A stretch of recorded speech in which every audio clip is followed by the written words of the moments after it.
Hello, Earthlings. How is all of you doing? My name is Vilela. I'm starting one more limited intelligence, and it only happens. The intelligence only happens limited by the host, by the presenter.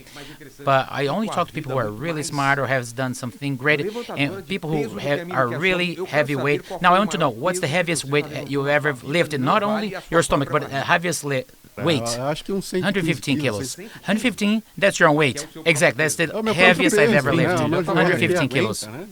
Now, Homer, I know you are a type of person that we look, and we know you're not somebody who's really working out, really? We can tell you can barely go to the gym, right? Oh, you like fighting. Okay, boxing. He fights against baldness. Yes, exactly. He's fighting against baldness. He's going bald. I can see your hairline. But you work out, right? I do. I work out a little bit. He has some tricky questions because he's talking about other types of stuff I train. But forget about that. Now we have a very special episode because we have the king of weightlifting. And how do they participate in such a special episode? We have the live special for the super cool live for special people who are our members, our associates. So this is a time where you can have your question on our chat, and then we're going to have a preference, a priority to our members. And if you have subscribed to our channel, please share with your group, with your crew. And now we have a gift, right? We have a gift for invitees, Igor, my co-host, and also for Ronnie, a souvenir from Insider. I hope they got the size right. There's a link on the description, QR code on the screen, so let's get started. Let's get started with our conversation. Now, Igor, your camera is that one. Please introduce yourself, say hi, because you've been here before, but for those who don't know you, please say hi. Muito boa tarde a todo mundo, obrigado por vocês estarem mais uma vez prestigiando o programa que chega a 5 anos. Again, for 5 years, exactly. 6 million people, 2.000 episódios. Subscribe people, 2 billion views. You're kidding, right? No, that's right. 2 billion views, record after record. Anyway, I'm glad you're here with our conversation with Ronnie. Ronnie, welcome to our podcast. It's a huge pleasure being here. I'm really happy that it worked out to have you here in Brazil and also in our show. So thank you so much. Thank you so much. First of all, let's get started with the useless gift. I hear that you have one. Good one. You brought me a gift, a useless gift here, and I got something here that is very, very useless once you're done with it, and that is a scoop. This is what we use to scoop up our protein. Well, this is probably a creatine scoop.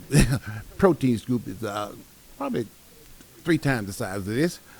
And creatine is very important for, like, putting on size, getting very muscular. And this came out of a can that is no longer in use. So normally when you get through with these, you throw them in the trash. Throw it away. We're going to give it here? You. Okay. That's a type of trash. This program is a trash program, right? So that's where I'm going to keep it. Yeah, there you go. That's a good place to put it right there, yeah. Since you're not going to use it anymore. And also, I got other gifts? Something else here for you. Oh, yeah. Like, all right. Correct when you go on these shows and treat our hosts very good. So now, here, I just want to show you, there's a camera up there. We got the day that I have a backpack with a duffel bag like this with my letters, RC, and Renato Cariani. It's a joke with a Brazilian weightlifter. Yeah, this is like Ronnie Coleman supplements, and then here, that's what we have. Let me show you, right here by the camera. Yeah, there we go. And then here we have some of our very good supplements, starting out with Yeah, buddy. And Yeah Buddy is our pre-workout, and this one is extreme, and it's extremely good. It gives you some good energy. Wow, so thank you so much. Heavy ass weight, and of course, creatine, the muscle builder. That scoop we just gave you, that useless one, that's what's inside here. And like I said, that one. Oh is yeah, peanut butter. Yeah, one of my favorites. Look at that. This is some of the best peanut butter I've ever tasted. This is actually better than I'm gonna try. I'll try stuff at the gym. Trust me, you're going to love it. If I have to say so myself, even though it's made. You have more of these? Let's try it. Oh, I have tons. I got some other stuff. I think the first American that I see that is bringing stuff to Brazil. Usually it's the other way around. We bring stuff from the USA. He's the first one bringing stuff to Brazil. Oh yeah. Well, thank you so much, Ronnie. What about that statue right next to you? What about that statue? More than with. Oh yeah. Also, we have a statue that. Are you gonna give me with a backpack, with a duffel bag? Everything's for me. Oh, yeah, everything's for you. All yours, my friend. I see. I have a duffel bag for my workout routine. Fabian is the one who helped us on the stage. Actually, how I look when I'm on stage. That's me winning my first Mr. Olympia. That's an exact replica of how I looked. As you can see, I got the striated glutes here and leg separation in the back, in the front, calves. I got my famous. It's a 3D impression, right? And I can sign that for you. I can sign that for you too. What I do is right here, take this off right here and sign my little signature here. That's a beautiful handwriting, I can see. And yeah, I practice this every single day, and I try to get better every single day. So I'm getting pretty good at it. Well, it's great. Looks great. Awesome. Yeah. Look at that. Yeah, and that's worth some money, put that Igor. back on there. Well, thank you. Yeah, buddy. Yeah, it's good money for sure. So, Ronnie, we have a lot to talk about, right? Can I go back? Oh, yeah. Can we go all the way back to old times? Where were you born? What's your oldest memory that you have of your life? If you stop to think about your oldest memory ever, what's the one? My oldest memory ever is going to be my first Mr. Olympia win. Now, if you want to go back a little bit further than that, it'll be my introduction into college life. Where I'm from is a very small town. It's called Bastrop, Louisiana, is where I was pretty much raised. Born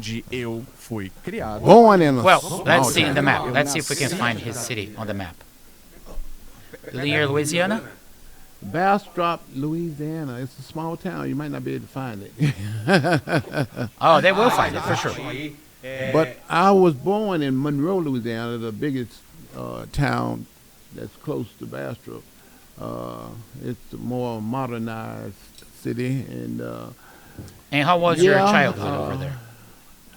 Well, my childhood was a lot of fun, and a lot of excitement, and I grew up not the richest, but you know, we made it by pretty good. You know, mostly it was just me, mom. I had one brother and 3 sisters. You know, we were a small family, and we got by pretty good. You know, we didn't have everything we needed, but we had pretty much the bare necessities. I'll just say it like that. But me, being the courageous kid that I was very energetic as a child. So I started working when I was about 9, 10 years old at a store. Already? At 9? You're working? At 9 years old, I was working at a grocery store. Yeah, there's Lafayette, there's New Orleans, Bastrop should be way up there at the Monroe, top. I see. Monroe is that's where I was Monroe. born, and that's the it's kind of small, but we are on the map. Yeah, we are a city of 15,000 people. Yeah, and bodybuilding was never ever heard of. I didn't know what bodybuilding was. Nobody else knew what bodybuilding was. But like I said, I started out at 9 years old with a job working at a grocery store. My job was to sweep the parking lot, and I made a quarter a day. It's a very small amount. 25 cents? 25 cents a day. Yeah, 25 cents a day. The 70s? But I worked was my it way the up. 70s? It was the 70s, yes. Yeah, 64, 74. About 75, somewhere in there is when I was working the store, yeah. And like I said, I was, sweeping the parking lot, sweeping the store, and stocking drinks at 9, 10 years old. I did that for a while till when I got about 15. They moved me up to But cashier. the money would stay with you, or it would be for the family? No, that money was me. I was buying candy, cookies, soda, Sugar. If you go to your friends, it's on me. I'll take care of everyone, right? Back then, you could buy a whole lot back then, right? Yeah, that was my money, and I took care of my bare necessities for sugar craving. Cool. Like I said, at 15, they moved me up to cashier, and I made a little bit more money. I was making about $20 a week. And how was your body That's back not then? bad. Were you small, slim, strong? How were you? At about 10 years old, everywhere I went, 11 years old, everywhere I went, people always ask me, do you work out? You kind of muscular. Do you work out? You kind of muscular. I'm like, no, I don't work out. No. And you didn't work out? It was natural, and I not didn't genetics. work out. But I was naturally muscular. So at the age of 12, I got tired of saying, no, I don't work out. And I kind of wanted to see, I was curious, how I would look if I started working out. So I started working out at 12 years old. I just, went into the local, gymnasium, what we And call how was the gym back then? And Tell me. I was just doing some basic curls. The gym was kind of small, like the size of this room right here, maybe half the size of this room. So I was in there just doing curls and stuff, and by the time I was 13, I got real interested in it, and I was saying, yeah, I work out now. Yeah, I got tired of saying no. Yeah, I do work out a little bit. So at 13, I got real interested in it, and I kind of fell in love with it. Well, some of the guys from the high school saw me, at that little gym, and they're like, man, you kind of muscular guy. You want to be on our powerlifting team when you get to high school? I'm like, yeah. So at about 14, I started powerlifting. And right away, I fell in love with it, and I never, ever stopped. We had these little powerlifting events. We would go and challenge the local schools in the area, There were some big guys there, Me being 15, 14 years old, I wasn't that experienced, I'm learning, So they didn't really have an age limit. What they had was a weight limit. And my weight limit was 181. I weighed about 175. This is pounds, of course. I weighed about 175, 180, somewhere in there. As long as I didn't go over 181, I was okay. So I competed against guys in that area. I didn't do real good, I was okay, I'm getting started. I'm learning, but like I said, by now I'm truly in love with working out, lifting weights, and it kind of just I got more and more passionate about it as I went along. And by the time I graduated high school, I had a pretty good size on me. I was pretty muscular, and I played football. That was my sport. I played football, and I was on the track team. I didn't do any running. I did the field events. And some friends of mine that I went to school with decided that they were going to college when we graduated high school. And I'm like, man, I didn't really have any plans to go to college, but, I'm not staying here in this small town. I got to get out of here. So I followed them to college. Well, when I got to college, I had no idea what I wanted to major in because I didn't plan on going. So I just asked everybody that I saw pretty much that were, going to the school. And most of the people that I talked to said they were going to major in management. And I'm like, that sounds pretty good to me, so I guess I'll major in management too. Well, about my third year there, I was also playing on the football team. I know I failed to mention that. And I did a little track team stuff too, I wasn't real serious or nothing. But as far as powerlifting, they didn't have a team there. So, I was on my own as far as working out goes. So I worked out every chance I got. And back then, if you wanted to work out, you had to get up at 5 a.m. in the morning. That was the only time you could work out, from 5 a.m. to 7 a.m. If you didn't get up at 5 a.m. to 7 a.m., you couldn't work out. But knowing me and the passion that I had for working out, I was there at 5 a.m. So that was the only time I got a chance to work out. So about my third year in college, I had taken some accounting courses, and I was pretty good at it, you know. Well, one of my instructors came to me and said, hey, you're pretty good at this accounting. I think if you change your major from management to accounting, you can make more money. And that's all he had to say. That's what I wanted. So 3 years into it, you know, I'm changing my major to accounting, and I ended up doing pretty good. You know, along the way, I was sports editor for the newspaper, so I was a writer. I started out as a writer, you know, for work study to make extra money. I also worked for the police department, you know, while I was in college.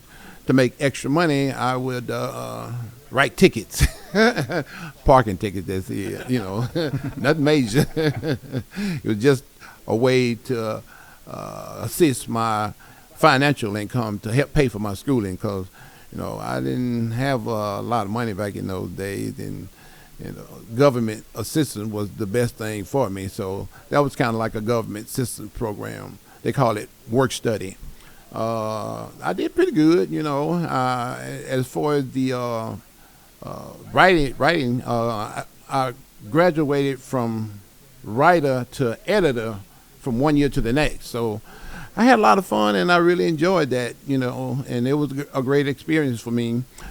Go on to my senior year. I'm getting ready to graduate, and the whole time I'm playing football. So a lot of kids that were in college were able to go on interviews, you know, on the weekends when the recruiters came. Well, I couldn't go because on weekends we played our football games. So I never got a chance to go. So go on to graduation. I ended up graduating in accounting. I got my degree I got a BS degree in accounting, and I graduated with honors, because, you know, every semester I was a student. You know, it was like I'm going to school, going to class every day. After class, you know, we got football practice. After football practice, I'm straight to my room to study, and it was every single day. There was not a day my entire 4 years in college that I did not study. And, you know, there was a reason for that, because I was in accounting. It was kind of hard, you know, so you had to be, you know, studious, and you had to really put your mind to it, and you had to set the time aside. There was no time to party. You know, I didn't do any partying. I didn't have time between football practice and studying, you know. My initial... And by the way, you didn't have a girlfriend back then. You couldn't have time for that. I didn't even have a girlfriend. Work and training. Yeah, I went to school. I went to school to learn, basically. I didn't have time for socializing. Didn't have time for girlfriends. Wow. Believe it or not, I was determined to get my degree, and I was going to be the first one in my family to get a college degree, and nothing was standing in my way. I went to school to go to school, not to party and have girlfriends, you know, stuff like that, socializing stuff. So I was real serious about getting my degree, you know.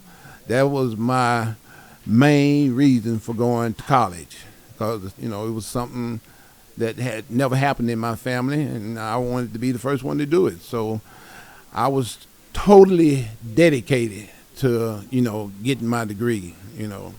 And I ended up graduating in accounting, and like I said, I graduated with honors, top of my class, because I studied every single day. There was never a day where, you know, after football practice, I went and hung out with friends. I didn't have time for that. I had time to go to class, go to practice, go get me something to eat, of course, eat, and after that, it was studying. Sometimes I would study all night long. I started about 9 o'clock at night. I look up and the sun's coming up. You know, I'm studying and I'm all into it, that I didn't even get any sleep. Because we had to go to breakfast every morning. The coaches made sure if you come to play football for me, you got to go to class. You were playing in what position? Middle linebacker. Yeah, on defense. I know a lot of people probably don't know what that is, but, you know, I had a lot of fun. I was doing a lot of hitting, you know, instead of getting hit. Yeah, I was doing a lot of hitting. So I get my degree, and I don't have a job. I didn't get drafted, you know. I talked to some scouts, you know, before the season. Drafted, you mean being selected? You have a to scale? The NFL. Recruited to play in the professional league? Exactly, yeah. I had talked to some scouts, you know, before the season had started, and they said they'd be watching me. And afterward, you know, I was hoping to get drafted to the NFL, play professional. Well, that didn't happen. So here I am with this college degree, no job, didn't get drafted. So my friends who I went to college with did get jobs. They ended up going to Dallas, where they had jobs, you know, working with these big high-level companies. And I'm like, okay, well, I guess I'm following y'all to Dallas now. So I ended up following them to Dallas, and I get to Dallas looking for a job in accounting, and it wasn't happening. You know, I couldn't find nothing in accounting. Every interview I went on, they wanted experience. Well, if you give me a job, I'll have some experience. Exactly. It's the same thing in Brazil. Yeah, so that didn't go too good. So my car that I had was dying on me, and I needed to get to these interviews. So in order for me to get to these interviews, I had to have a reliable car. Well, my car was dying, so I had to buy a new car, because they had a program. If you had a college degree, they would let you buy a car and give you 3 months to pay the first note. So that's what I did. Well, my 3 months was running out, and I had to make my first note. And I didn't have a job. So I got to take the first thing that comes along. And the first thing that come along was a Domino's Pizza, a job at Domino's Pizza. And I'm like, better than nothing. Okay. And I can pay my, you know, my first car note.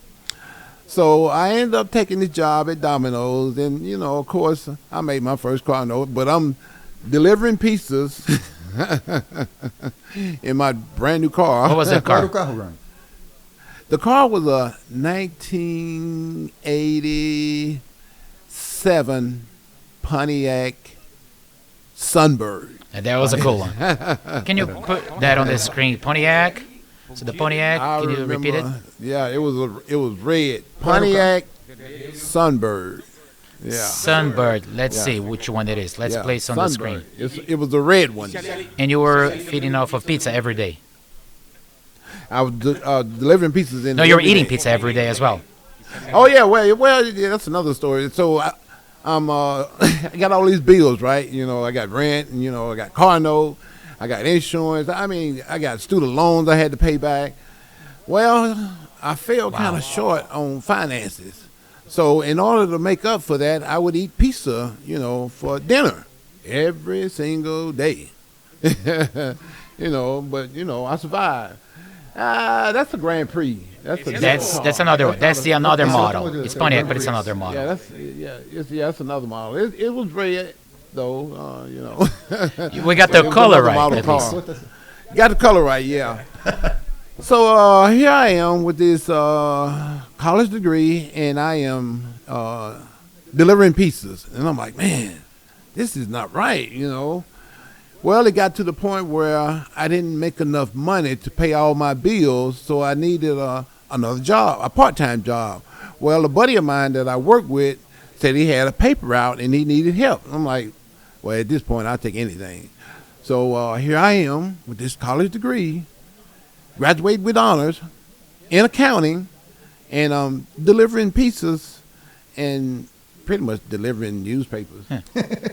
That's the Trans Am. Second try. The second Sunbird I got, that's a Trans Am. It's another car. Yeah, it's another car. And man, it was tough. It got to the point where, you know, I got tired of eating pizza. You know, I'd been working there for about almost 2 years. I got tired of eating pizza, but I was in a food court. So, like, I think Burger King was next door, you know, to me. And I'm like, man, I wonder if they tired of eating hamburgers like I am tired of eating pizza. So I called Burger King, like, hey, y'all tired of eating burgers? Y'all want to trade? They like, yeah, we tired of eating burgers. Let's trade. Let's trade. That's a good trade. Yeah, it worked out pretty good for a while. Well, I got tired of eating hamburgers after, you know, doing that for so long. But let's see, what was next? Oh, Kentucky Fried Chicken was the next door at Burger King. So I called Kentucky Fried Chicken, same thing. Y'all tired of eating chicken? Yep. Well, let's trade. So we did that. Well, I got tired of eating fried chicken. But Taco Bell was right next door to them. Taco Bell. So I called Taco Bell. Hey, y'all tired of eating tacos? All kinds of stuff. Let's trade. So I'm trading. Yeah, I'm trading because I'm tired of eating pizza. I'm tired of eating hamburgers. I'm tired of eating fried chicken. So I'm trading with everybody. And I'm like, oh, that was the black market for fast food, right? Exactly. Yeah, there was a black market for fast food. Basically. Do you have a taco to exchange? Do you have a taco or a pizza to trade? Here it is. So you trade. Yeah. Here you go. Yeah, I'm trading. Well, I'm getting tired of all of this, you know. And the job market is real tight for accounting. And I'm to the point where, you know, I'm about ready to give up. You know, I 2 years, no job. I got the college degree. I graduated with honors. And, you know, I was like one of the smartest kids in the class. And, you know, if I wasn't the smartest, then I would study with the smartest. And I'm like, okay, this is not working out, you know, so it's time for a change. Well, when I got the newspaper every week, this classified section, there was always these ads for police officers. And there was no experience needed. I'm like, that sounds good to me. That's to me. That's for me. That's a pretty good job, you know. It's better than, you know, delivering pizzas. And I'm thinking, you know, on being a police officer, I can use my physical abilities as well as my, you know, my mental. So that kind of fits me real good. So I get hired at the police department, and what was the work? The police department. So what do you have to do? Out on the street, in an office? Oh, no. You go through training. First is 9 months of training. Oh, I see. Once you done one with the training, they put you on the streets, you know, to answer calls for whatever, you know. During the training, would you get paid? Yeah. You got paid. Yeah. Once you hired, you are on the job. You know, it's a regular job. Okay. So you get paid for training and everything. Well, one day when I was on the job, I ran into one of my fellow officers who was also an athlete. He played college football also, and he looked at me and was like, man, you're a pretty big guy. Where you train at? And I'm like, well, right now I'm training at the station. He's like, no, there is not enough weight for you at the station, because the station gym was the size of this officer's place right here. I see. Actually, this is bigger. This is a little bit bigger than what I had. So that's how small it was. So he's like, I got this gym I can take you to. It's called Metroflex Gym. I'm like, okay. Well, the next day we go to Metroflex, and the owner sees me. You know, I walk in. I'm muscular. You know, I'm 215 pounds, somewhere in there. Pretty much solid muscle. I'll just go ahead and say it. You know, I look pretty good. And he sees me like, man, you're a pretty big guy, muscular guy. You compete?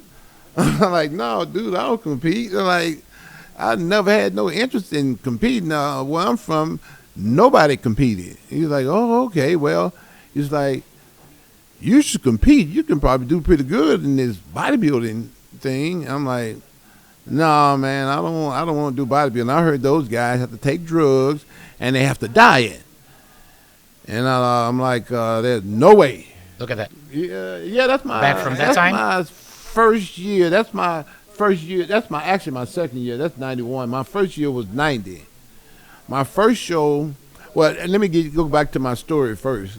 Okay. The first day I go in there, he's trying everything to convince me to do bodybuilding. I'm like, no, I'm not interested. But why? Why not? I don't want to do it. Because of the fear? Because or using? No, because you have to take drugs, you know, steroids, and you have to diet.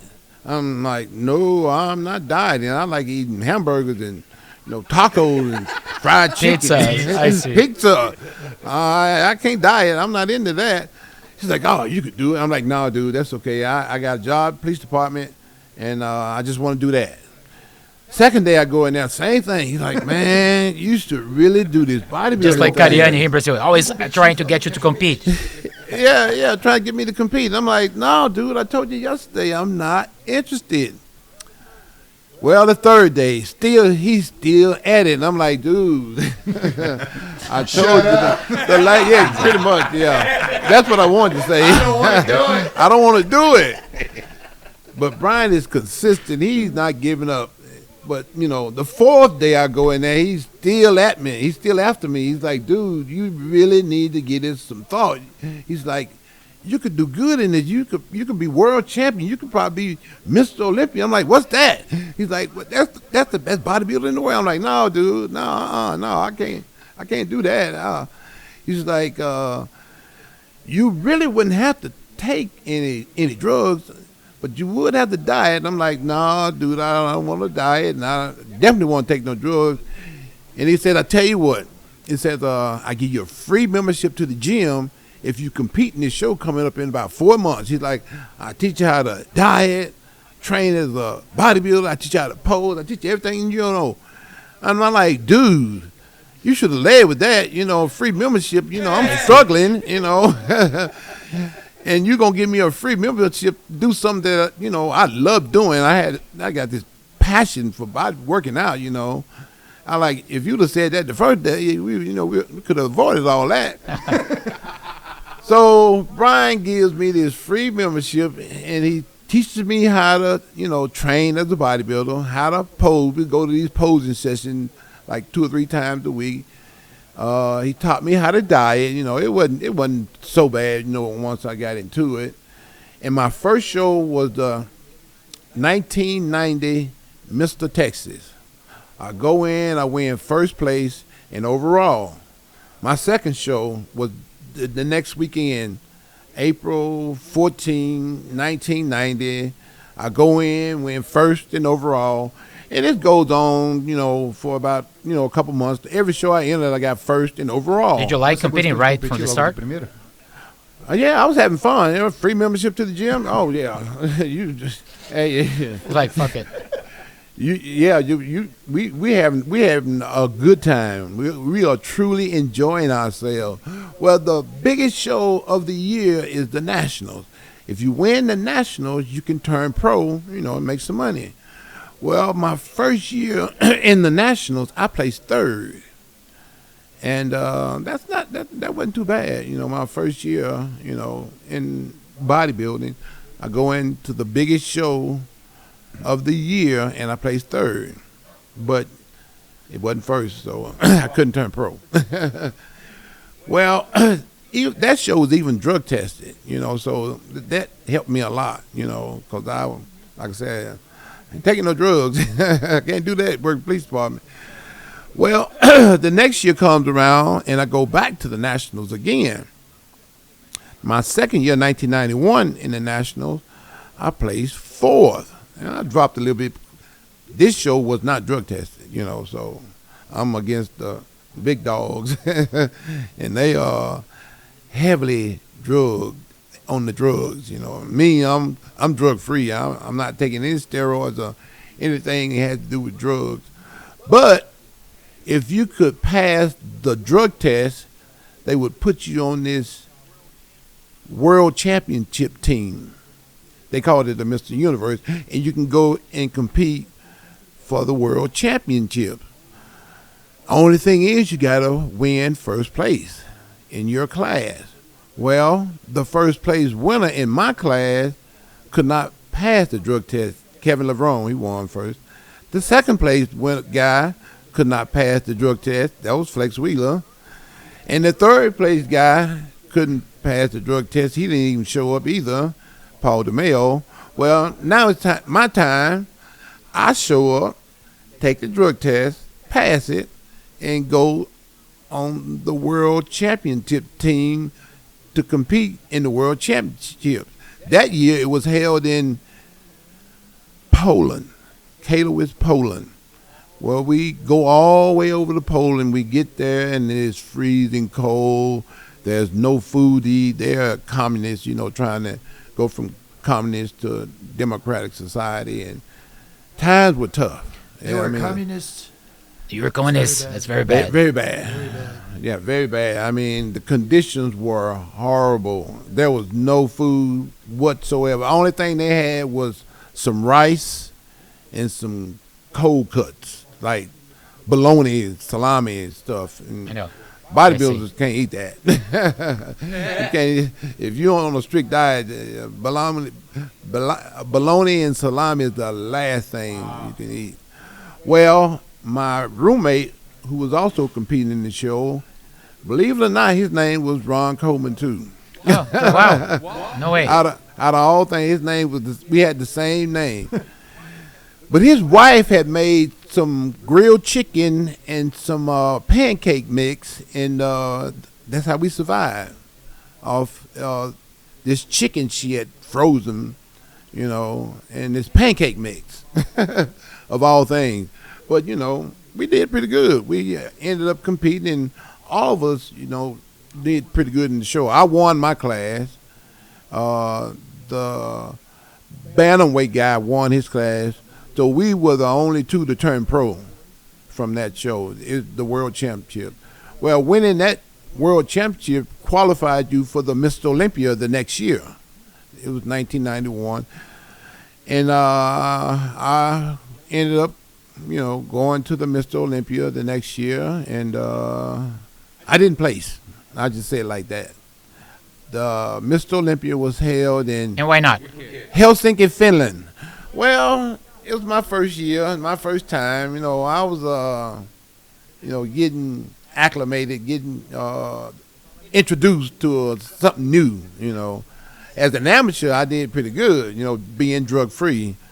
As a pro, everybody is taking steroids. It was another world, a new reality, right? It was another world, yeah. It was another world, and I didn't do too good in that other world. So my first Mr. Olympia was held in Helsinki, Finland, on a hockey rink, of all places. Wow.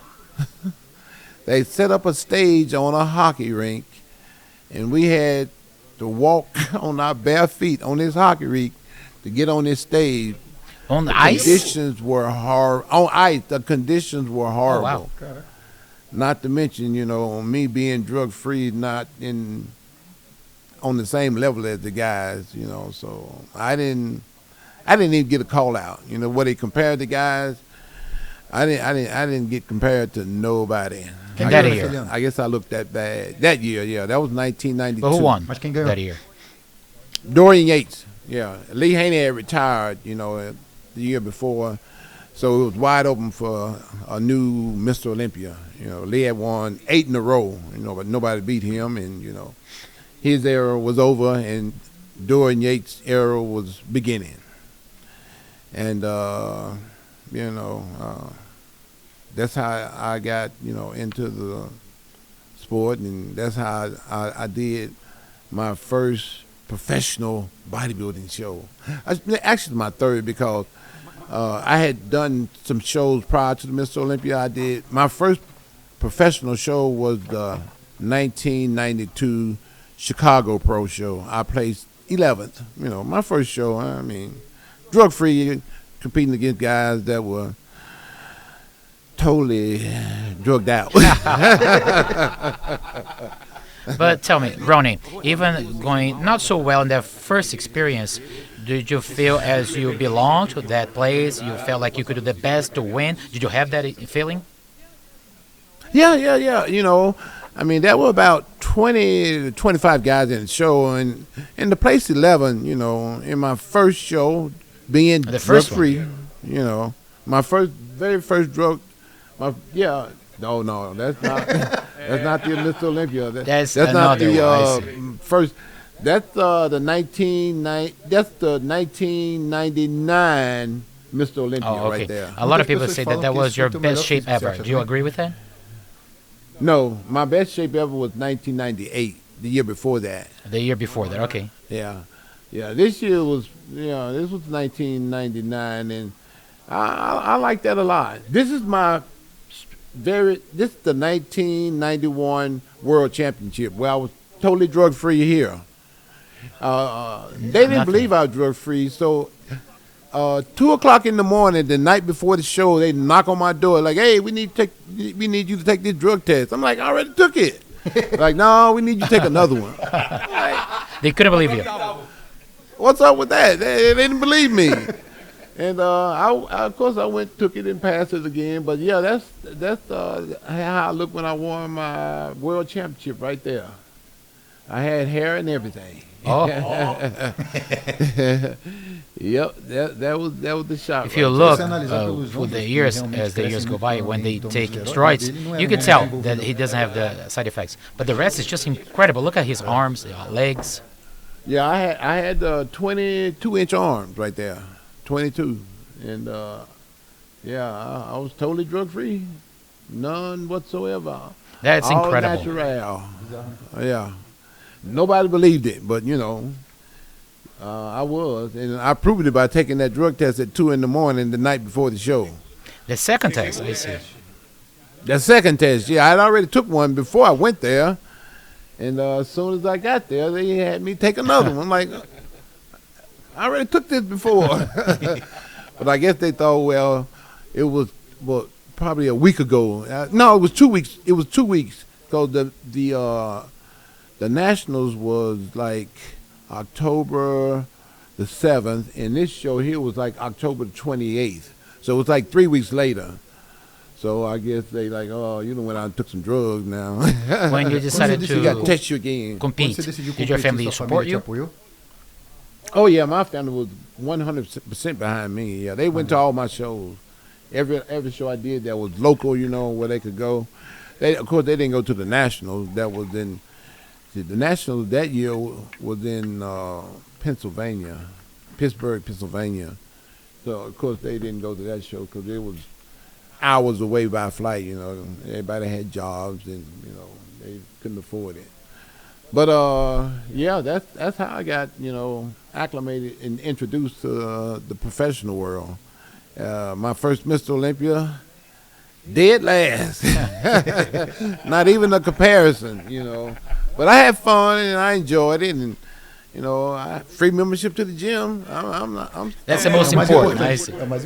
Yeah, that's the most important, my free membership to the gym, because, I worked hard. And how was your mental work to become the champion?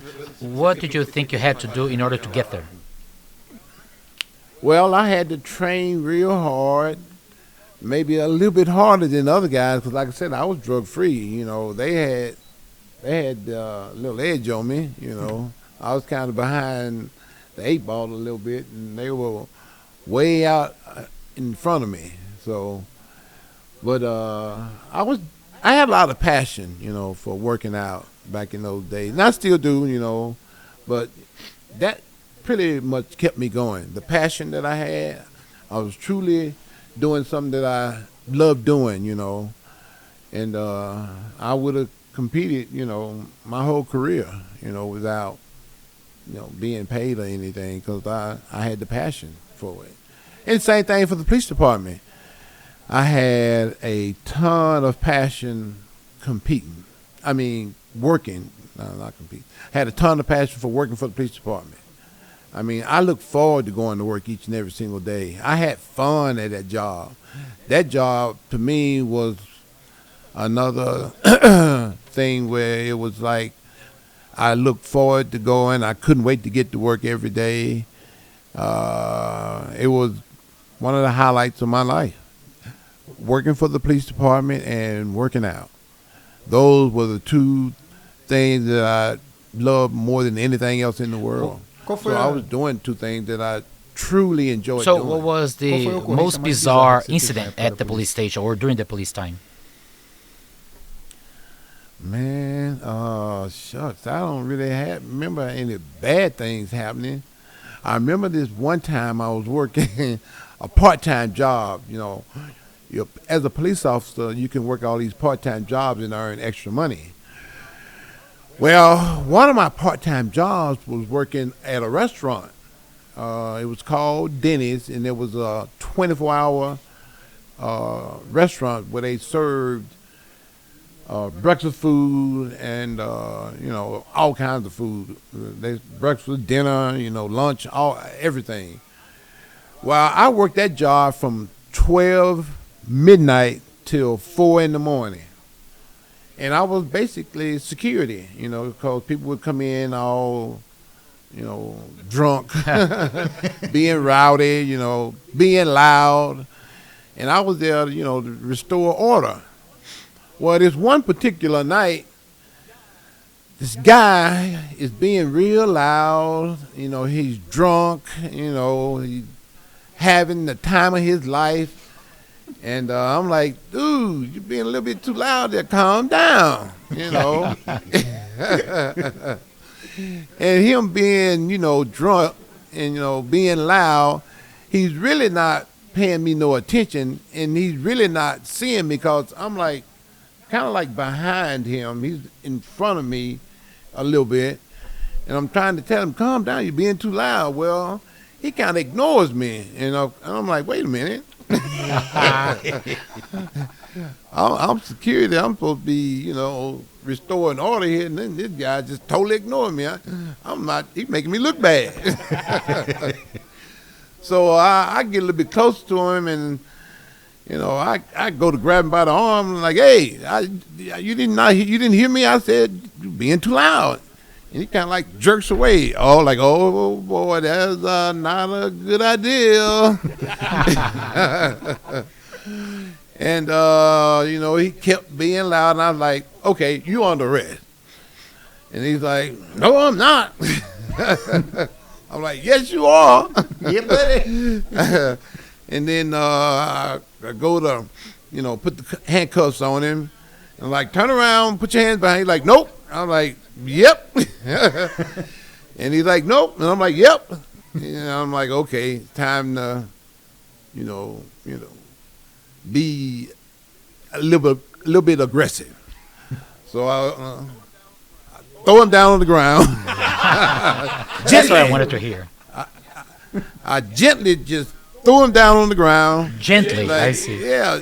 Dude, I need you to put your hands behind your back. He's like, no. So I'm like, I got one arm, so I push his head up against the wall. Boom. Dude, give me your arm. Nope. Boom. I hit his head against the wall. Dude, give me your arm. Boom. Next thing I know, his nose is bleeding, his mouth is bleeding, blood is everywhere. Damn it. But he finally gave me his arm. Of course. Now, let me tell you something. Look at that.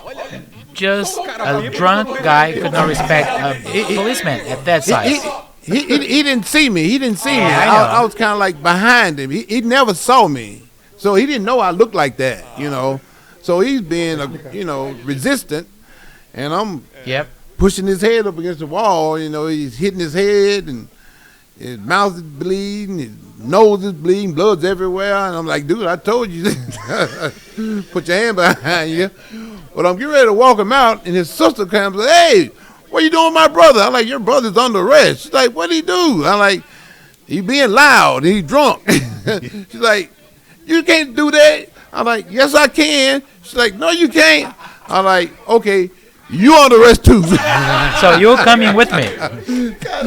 Yeah, you coming with me. Both y'all on the arrest. Now I need another pair of handcuffs because my handcuffs are on him.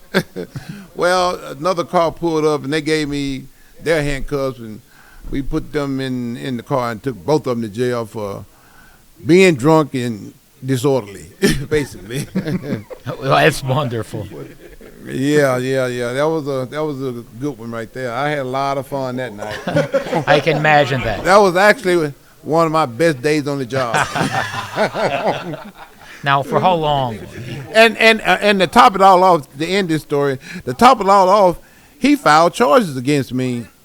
Oh, he did? Yeah, saying I was being, corruptive, and I was wrong for throwing him down like that and, doing my job. So I go and write this, I'm a writer, so I go and write this great story about, how he wasn't following orders and he wasn't doing what he was supposed to do. Well, they liked my story so much, they used it to train other officers. And I was written this great letter of commendation of, how I performed on the job. So those writing skills came in good luck. They made a difference. Gave me good luck and made a big difference in me, winning that case against me. And also, they used that writing skill to train other officers how to write a good report and get, exonerated and get out of trouble, basically. So, like I said, those writing skills from my college days came in good hand. Now you use football, American football, in order to tackle that guy, and they use the skill from college to write. Both skills. So it's a combo. No, what I actually did was I used all the techniques that they taught us, in training. I used all those techniques in my story. How when a guy is being, super aggressive, how to use certain techniques that they show us to, take them down. I can't say I just threw him down on the ground. I had to go. I used this arm lock, this arm bar that I was taught in training to subdue a suspect, pretty much. So I used all they taught us in class to verify, my actions. So, Ronnie, how long did you split? Wait a minute, did I? Okay, I thought I came loose. You came back? Okay. How long? How long did you split your time between being a cop and also competing? Did you do that for a long period of time, doing both functions? Oh, yeah. I did that for about, I started competing in 1990. I joined the police department in 1989, and I went all the way to 2003. So from almost 14 years. Oh, wow. 14 years, yeah. I did both. But in like 2001, I had to resign from full-time to part-time. Only thing about part-time is they don't pay you. So I had to work for free for about 2 years. And it's called a reserve officer. It's a reserve officer where you could come, you had to work 40 hours a month to keep your status, your license basically, your police officer license. You had to work 40 hours a month. And it's pretty much like one day a week, pretty much something like that I had to work, to keep my license. And like I said, I didn't get paid, but I had fun. I enjoyed it, and I got a chance to keep my license and everything. And so I can carry a gun, everywhere I want to. And how was your training routine? Your rhythm? How many hours? When you were an officer? Still? Yeah. I only trained once a day, and once a day. I would get up at 11 o'clock every morning and do about an hour cardio. You know what? I'm gonna start from the beginning. I hadn't gone through all my Olympia wins or nothing, but this is a day in the life of me working for the police department and being a full-time bodybuilder in both. So I would go to bed at 4 a.m. And I slept from 4 a.m. to 7 a.m. Well, at 7 a.m. I would get up, have my first meal of the day, and from 7 a.m. to 8 a.m. I would eat that first meal, and at 8 a.m. I would go back to bed. And I would sleep from 8 a.m. to 11 a.m. At 11 a.m. I got up, and there was a treadmill right beside my bed. So I got up and did 1 hour of cardio on that treadmill to start my workout for the day. At about noon, somewhere now around there, I would have my second meal of the day, which was pretty basic. It was chicken and rice. My first meal of the day was grits and a protein shake. That was pretty simple too. So from like 12 noon to maybe back like 1 o'clock was my second meal. 1 o'clock I would go to the gym, work out for about an hour, for like 1:15 like 2:15, somewhere in there, 2:15, maybe 2:30. Well, no. It had to be 1:15 to 2:15 because I had to go home and shower. I had to go home, shower, get dressed, go to work. And as soon as I got to work, I would have my third meal of the day, which was chicken and rice again. I ate a lot of chicken and rice. And I would start my day at 3 p.m., and I worked from 3 p.m. to 11 p.m. We had one lunch break, and I lived in the area that I worked in. So I would go home for lunch. And at home for lunch, I would have my fourth meal of the day, which was turkey. I got tired of chicken. Turkey and a baked potato, something like that. At 11 p.m., I got off from work and went home and did my second hour of cardio. Normally, I got home around 11:30. I live pretty close. From 11:30 to 12:30, I was doing my second hours. A lot of times I would do that on the treadmill by my bed, but at a certain time I built a gym in my house, and I had a Stairmaster, and I would do the Stairmaster instead of the treadmill. But I normally finish that around, like I said, around about 12:30, and I would take a shower, whatever, and have my fifth meal of the day, which was always steak and baked potato, and that was the best meal ever. Steak and baked potato. I mean, it was like a dessert for me. And that was around about maybe 1 a.m. in the morning. Well, normally I went to bed about 4 a.m. like I was saying, So right before I went to bed, I would have my sixth meal of the day, which was always a protein shake. And that was probably like 3:30 a.m. and I got to bed at 4 a.m. And, like from 4 to 7 I slept, So that's a full day for me. Wow. And that was before being a world champion, or you were already after having won the Mr. Olympia? Yep. So what changed? And what was the year when you first won the championship? What changed, and how did you get there? What changes you made to your training routine in order to be at the top? Well, there was not a lot of changes, but I guess before I met Chad Nichols, I only ate 5 meals. I met Chad Nichols probably 1998, my first show of the year, which was the San Francisco show, pro show. I won that. Well, I got second at the show. And then the show after that was the pro show in Toronto. I won that show. And then the show after that was the Night of Champions. And after the Night of Champions, I won that too. And after the Night of Champions was the Mr. Olympia.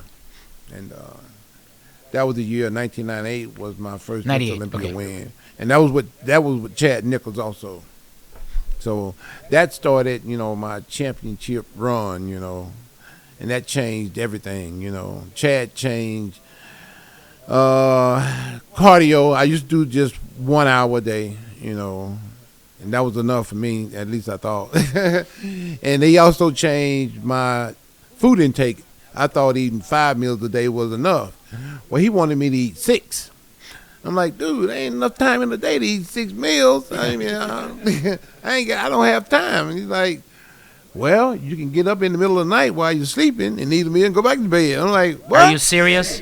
Yeah, that's what I did. So from 4 to 7, I would sleep, wake up, eat my first meal of the day from 7 to 8, and go back to bed and sleep from 8 to 11. Wow. That's how I was able to get 6 meals in. God damn it. Yep, that's a lot of food. A lot of food. Now, that story from before the championship when you're taking vodka and coffee, was that before? That story is just too famous. Was it before the first championship? That was before the first Is it? Okay, so tell us a little bit about that story.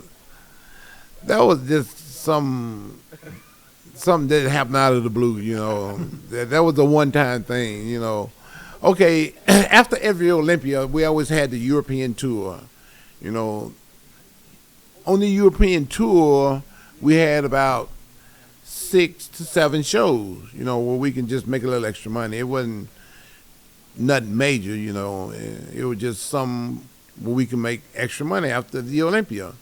You know, most of the guys be in pretty decent shape, but nobody's like spot on like we were for the Olympia. You know, you put everything into being getting ready for the Olympia. Well, the shows after the Olympia, everybody's pretty much relaxing. You know, we're just doing it just to make a little extra money. Well, this one year in 1997, you know, Kevin is winning every show. And I'm like, damn, how is Kevin winning all these shows? And I'm placed in 5th and 6th.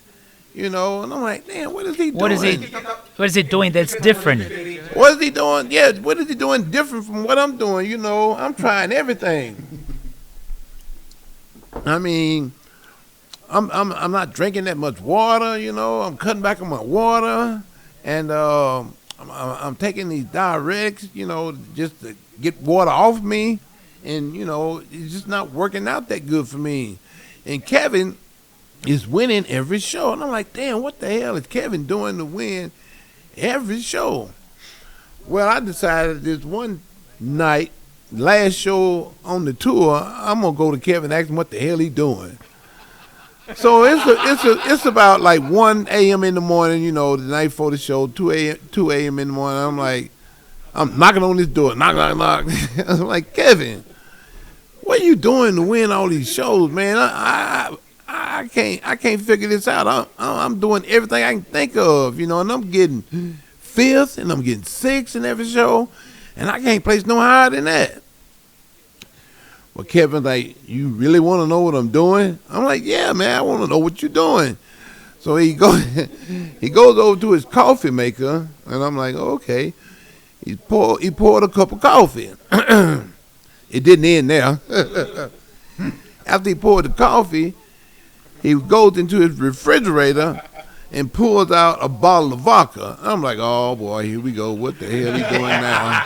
I don't drink no vodka. It's one of them real small bottles of vodka, not the big one, you know.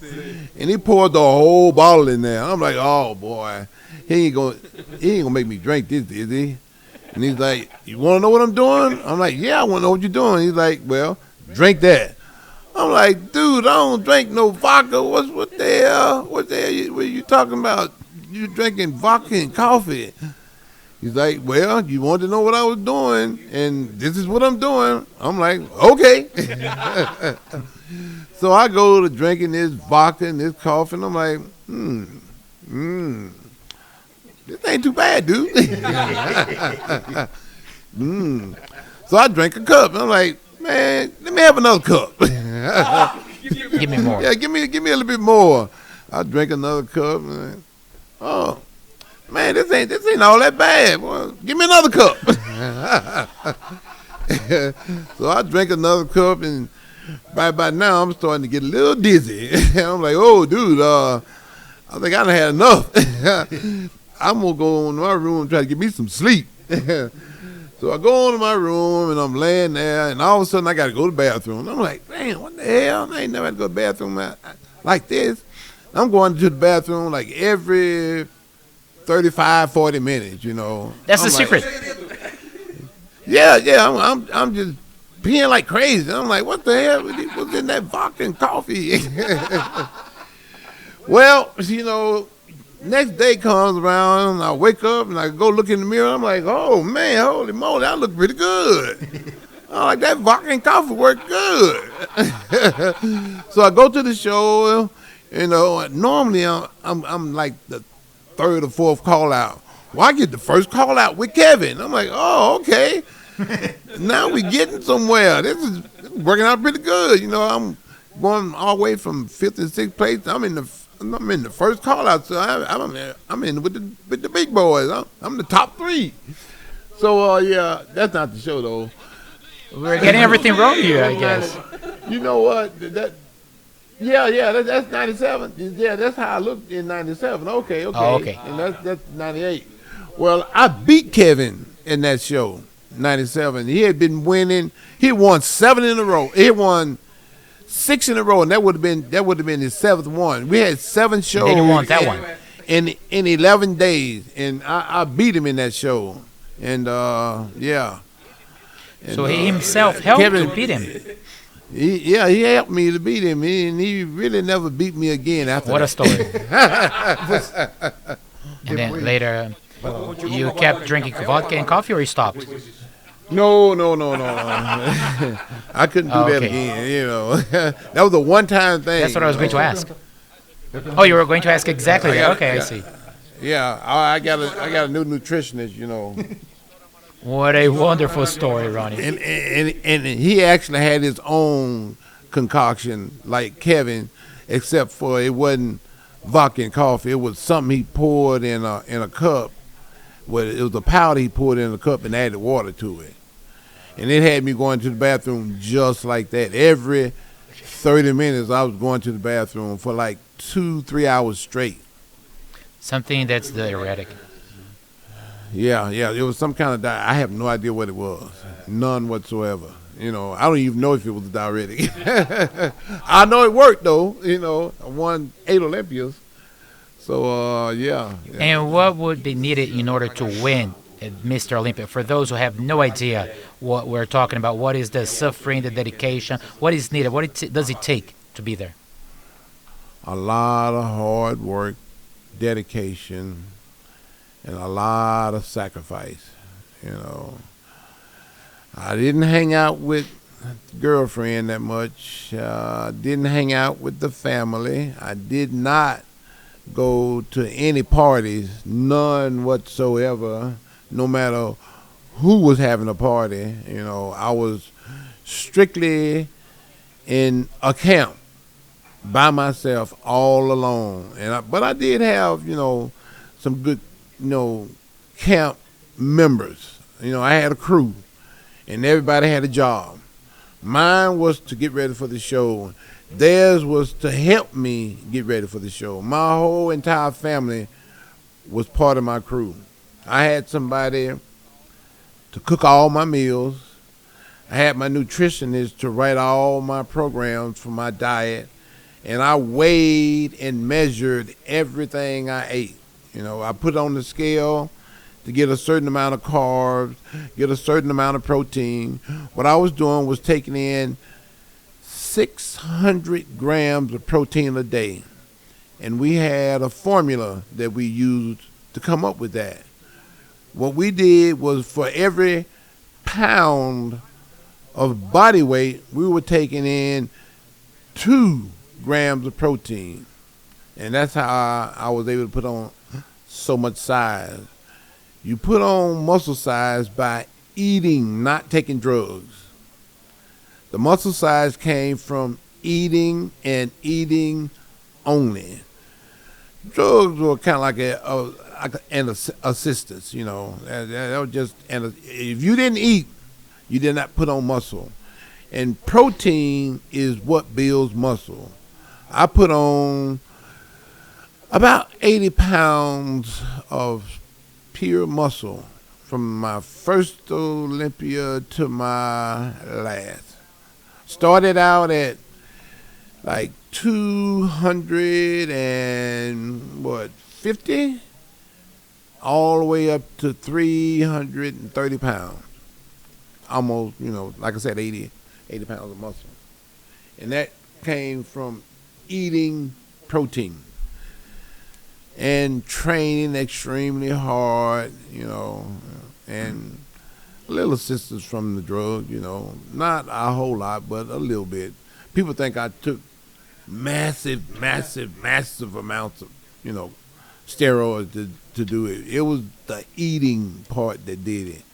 Because like I said, I thought if I eat 5 meals a day, that was enough,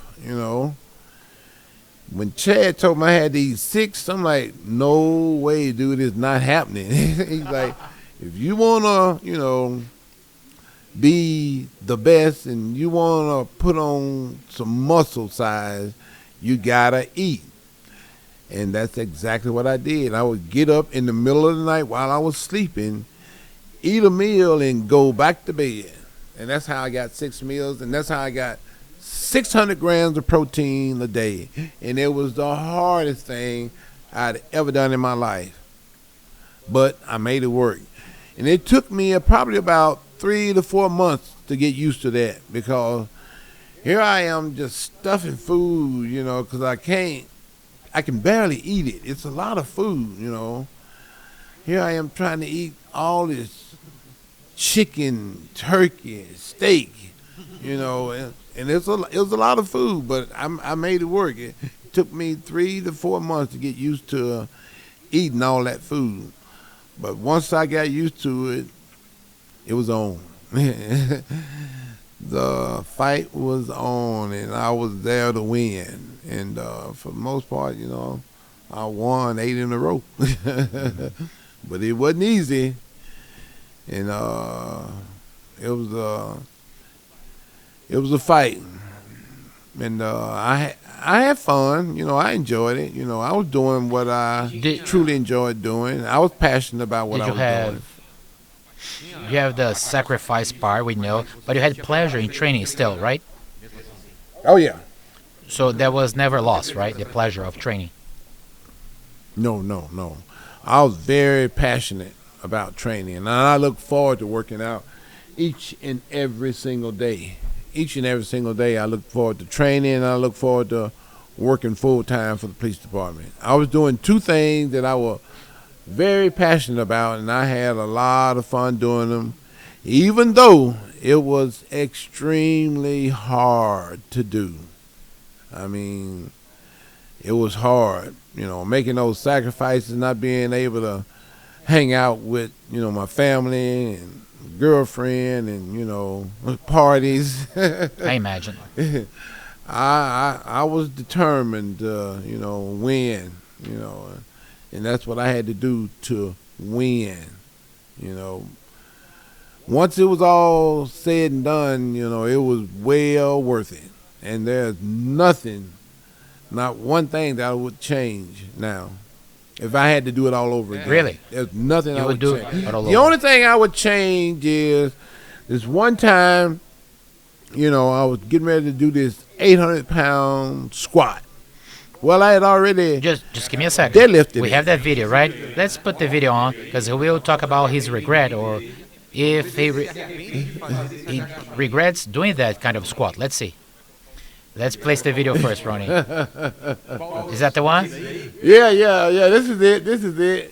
I'm putting on my suit. I'm getting ready. I'm getting geeked up. I'm getting psyched up. And I'm ready. I'm fired up. Brian is slapping like me a superhero. He's dressed as a superhero.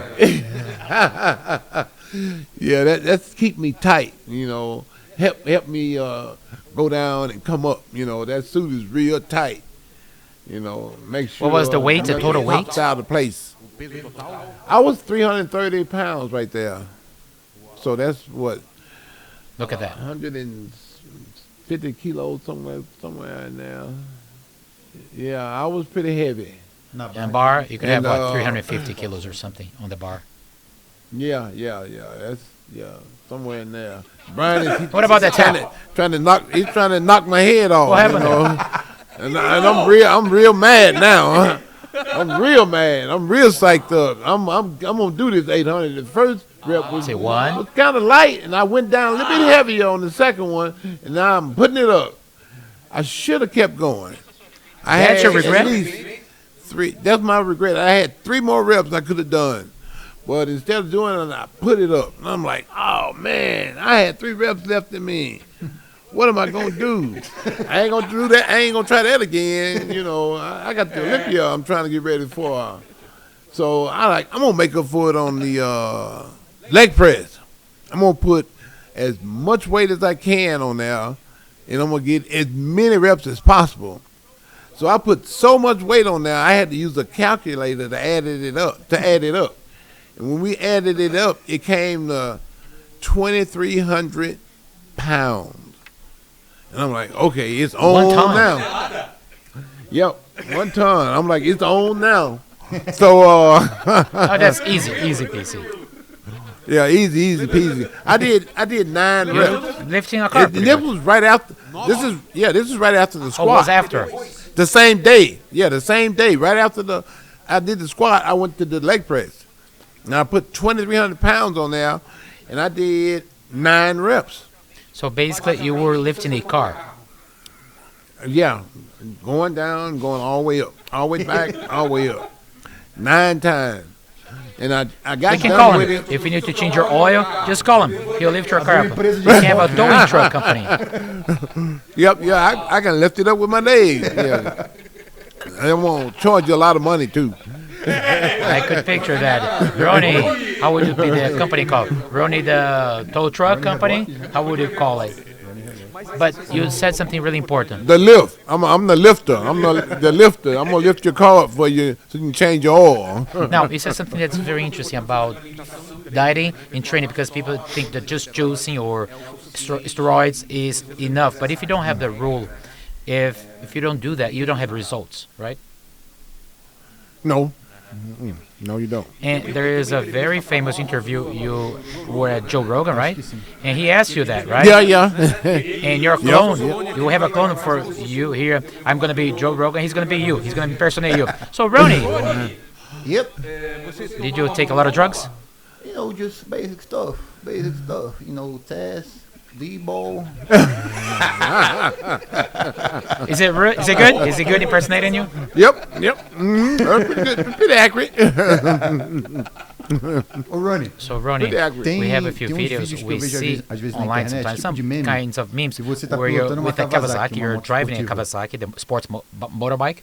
Yeah. So I would like to know, for how long did you have the bike, and if you didn't have any contract prohibiting you because of the danger? We have basketball players that they cannot ride a bicycle, right? No. I didn't have none of them. I ride as much as I want, anywhere I want. Yeah, as long as I was paying for it, I can ride as much as I want, anywhere I wanted to. Yeah, but I chose not to because I didn't want to take the chance, you know, risking all that money, you know, at stake. So I didn't ride, you know, when I was getting ready for the show. But you didn't have any accidents with the bike, right? Never had an accident. Never had an accident. It was just, you know, something I loved to do and I had a lot of fun doing it. A little passion on the side, you know. And Ronnie, now let's talk about your sensation, the feeling when you won. You got all the way to the top. And what's the feeling when you get there? Because I'm sure there was like a movie going through your head, through your mind, because that was your goal. So what was the feeling when you got there to the top and you say, I got it, I made it? Well, it was kind of like, you know, my whole career in bodybuilding, I only got into the sport for a free membership to the gym. Brian, you know, back when I was first started, he was like, man, you could bodybuild. You should, you could probably be world champ. You beat Miss Olympia one day. I'm like, nah, dude, I don't want to do bodybuilding. He's like, well, I'll give you a free membership to the gym if you compete. So in my mind, I'm competing for a free membership to the gym. I remember this one time, you know, 1997, I would always do the fall show, the shows that were like now the spring shows, the shows that were in May, in June. Well, 1997, I decided I want to try something different. I'm going to compete in February. I never competed in February.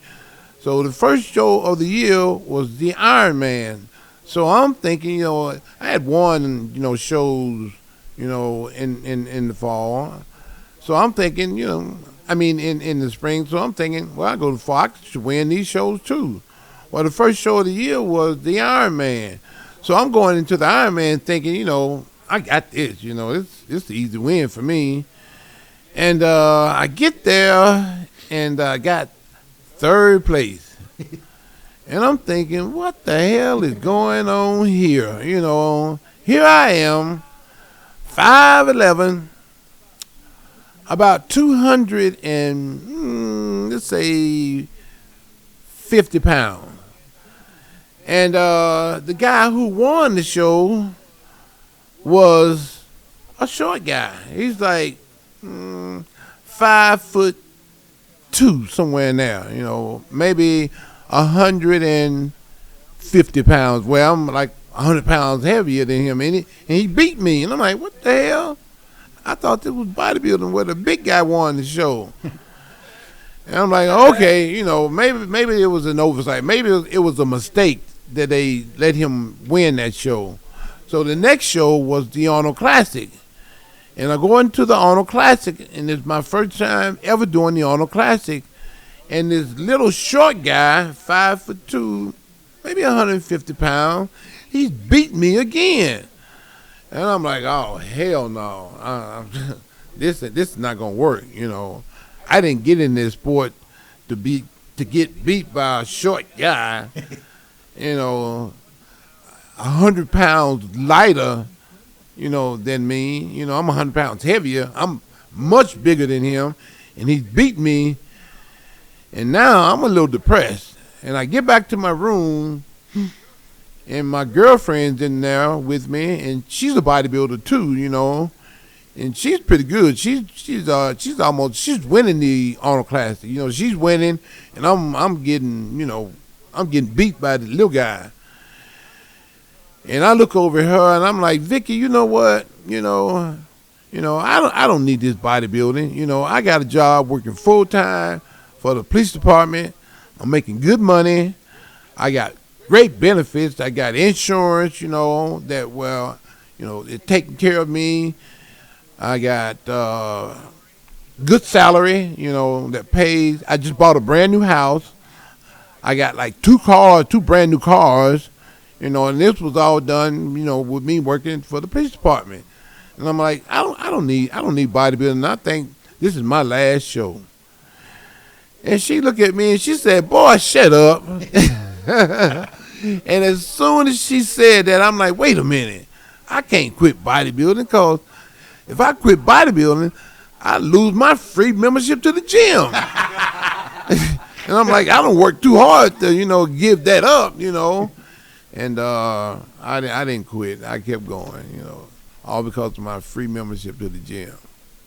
But I really did think about quitting, though. Yeah, that was 2001 when I won my first Arnold Classic.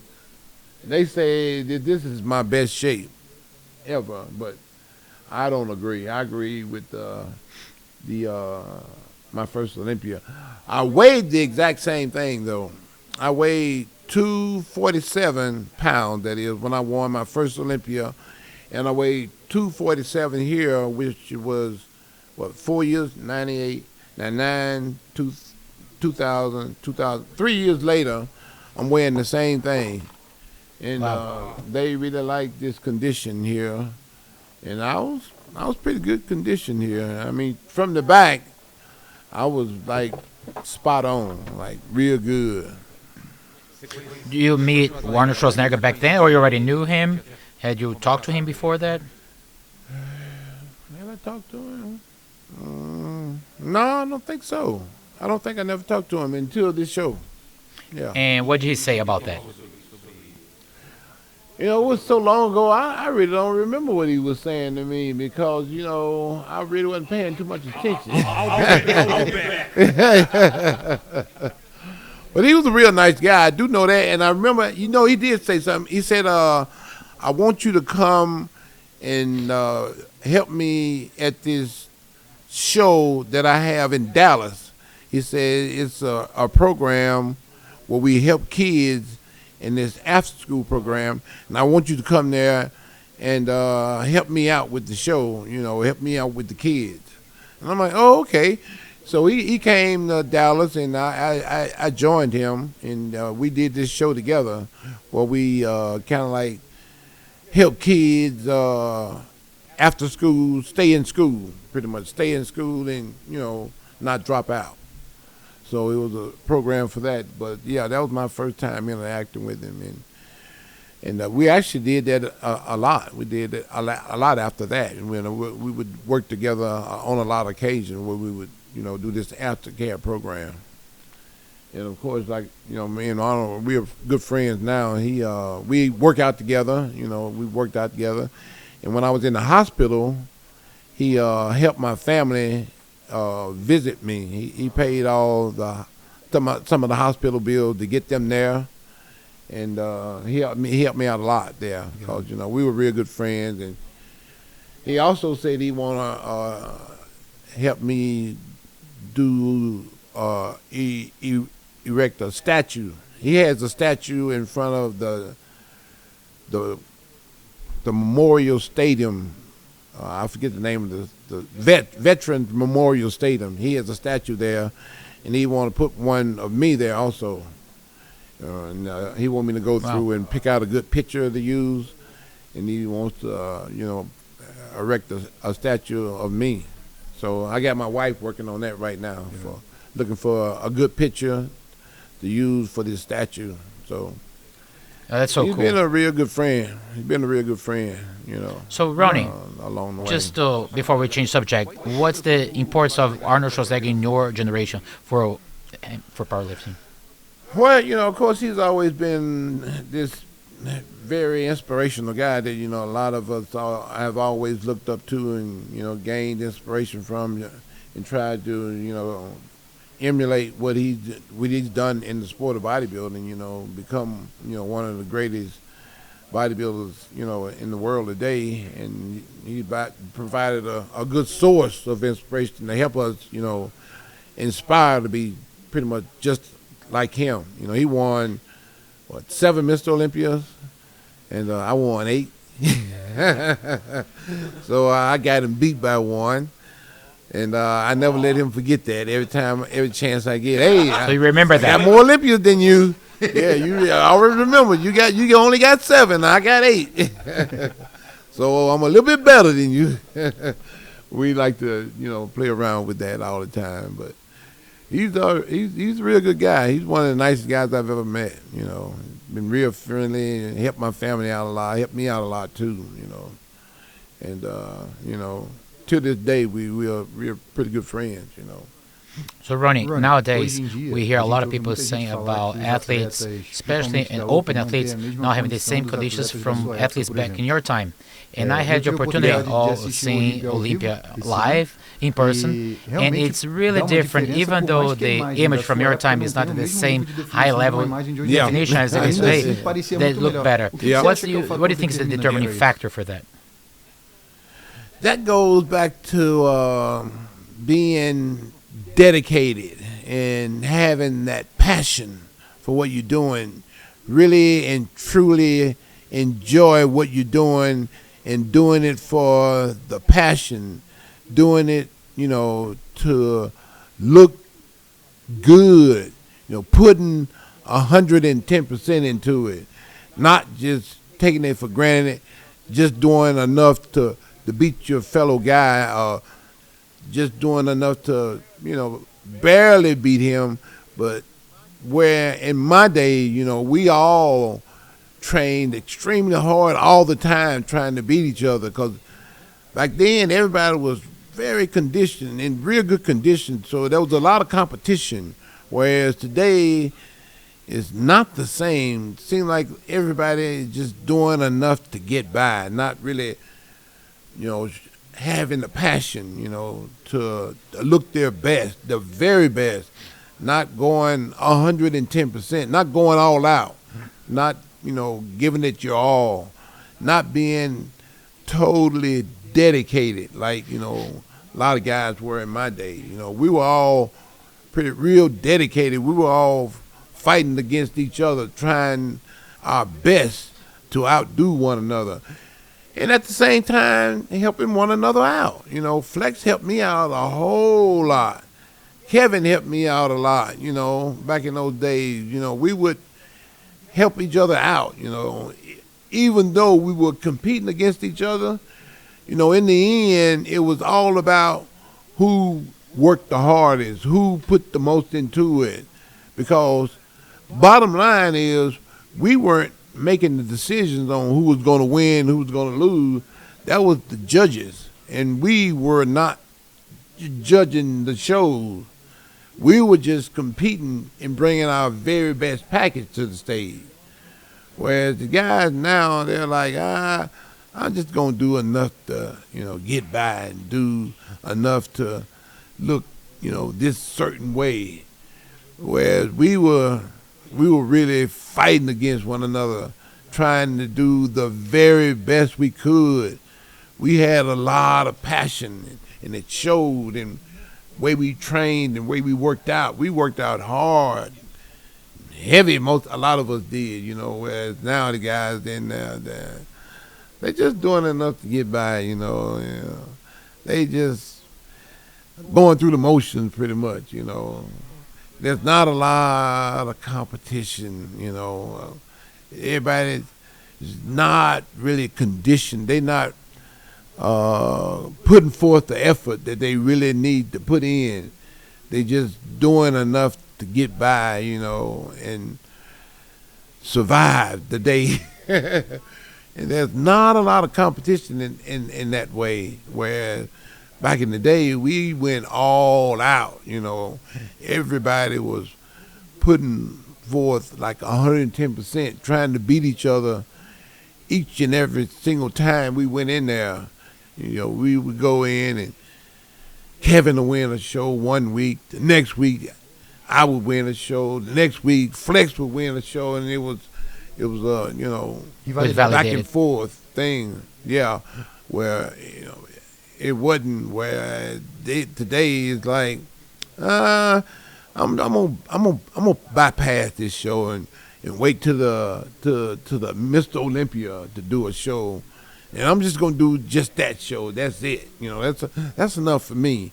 I'm already qualified, so I'm just gonna do the Olympia and put all my eggs in that one basket. You know.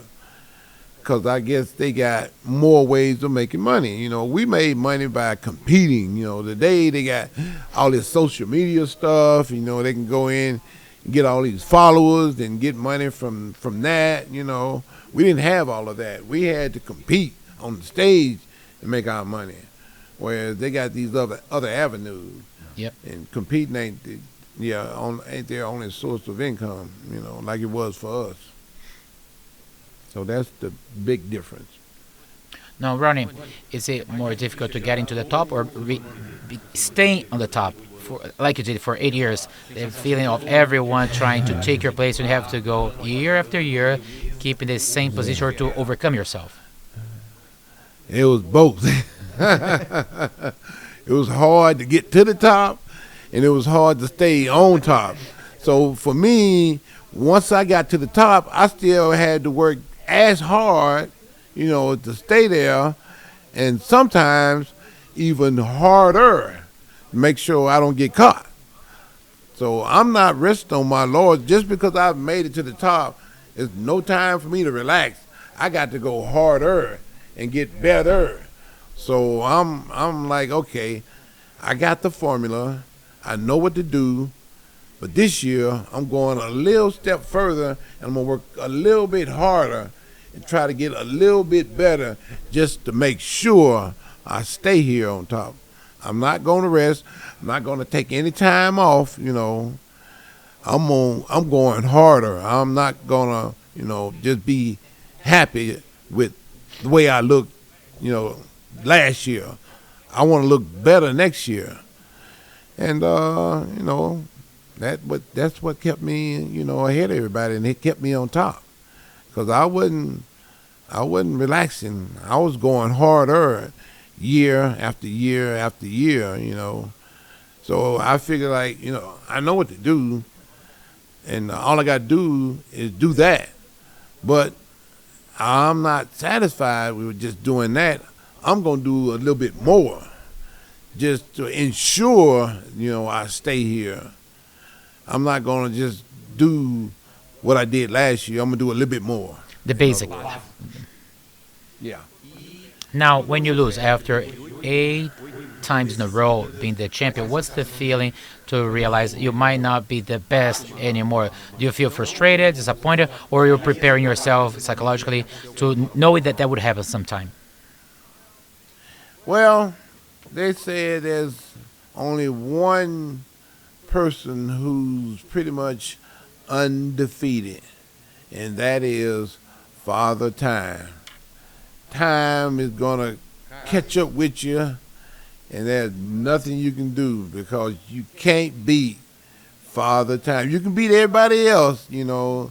You can beat all these guys. You can try to deceive time, to postpone things, but to beat time, you cannot do that, right? You can't do that. So once, you know, he's caught up with you, you're not going to beat him. You just forget about it because your time is up, and it's the next guy's time. Pretty much what happened to me with Jay Cutler, you know. I held Jay off for, you know, a number of years, but, you know, there was one year where, you know, it was time for me to give up the throne and let the next guy win. There's nothing I could do, no matter what.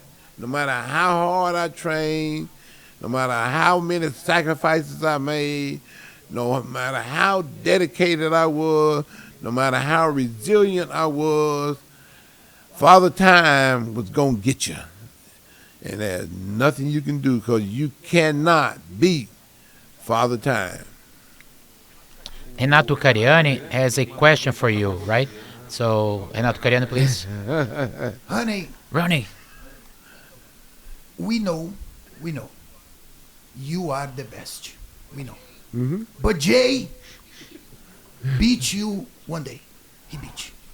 Mm-hmm. I want to know if you still like Jay or no. Jay is my best friend in the world. Because, you know, I don't think Jay beat me. I think Father Time beat me. Jay just happened to be there to step in where Father Time, you know, took me out. So I don't consider Jay really beat me. You know, I think I was beat by Father Time. Jay just happened to be there where Father Time was there to beat me. And he just took over from there. You know, after Father Time put the whooping on me, there wasn't nothing I could do. I just had to give it up. Jay was like, okay, my time is now. So I'm going to step in, you know, because Father Time got you. So it's my time now. So thank you, Father Time. So now me and Jay, we're real cool. We look out for each other, and he's the good guy. I have nothing but respect for Jay, because Jay, he worked hard to get the way he was. You know, Jay was relaxing. You know, at first, you know, he was doing what he had to do, doing enough just to get by. And Jay saw what I was doing. He's like, wait a minute.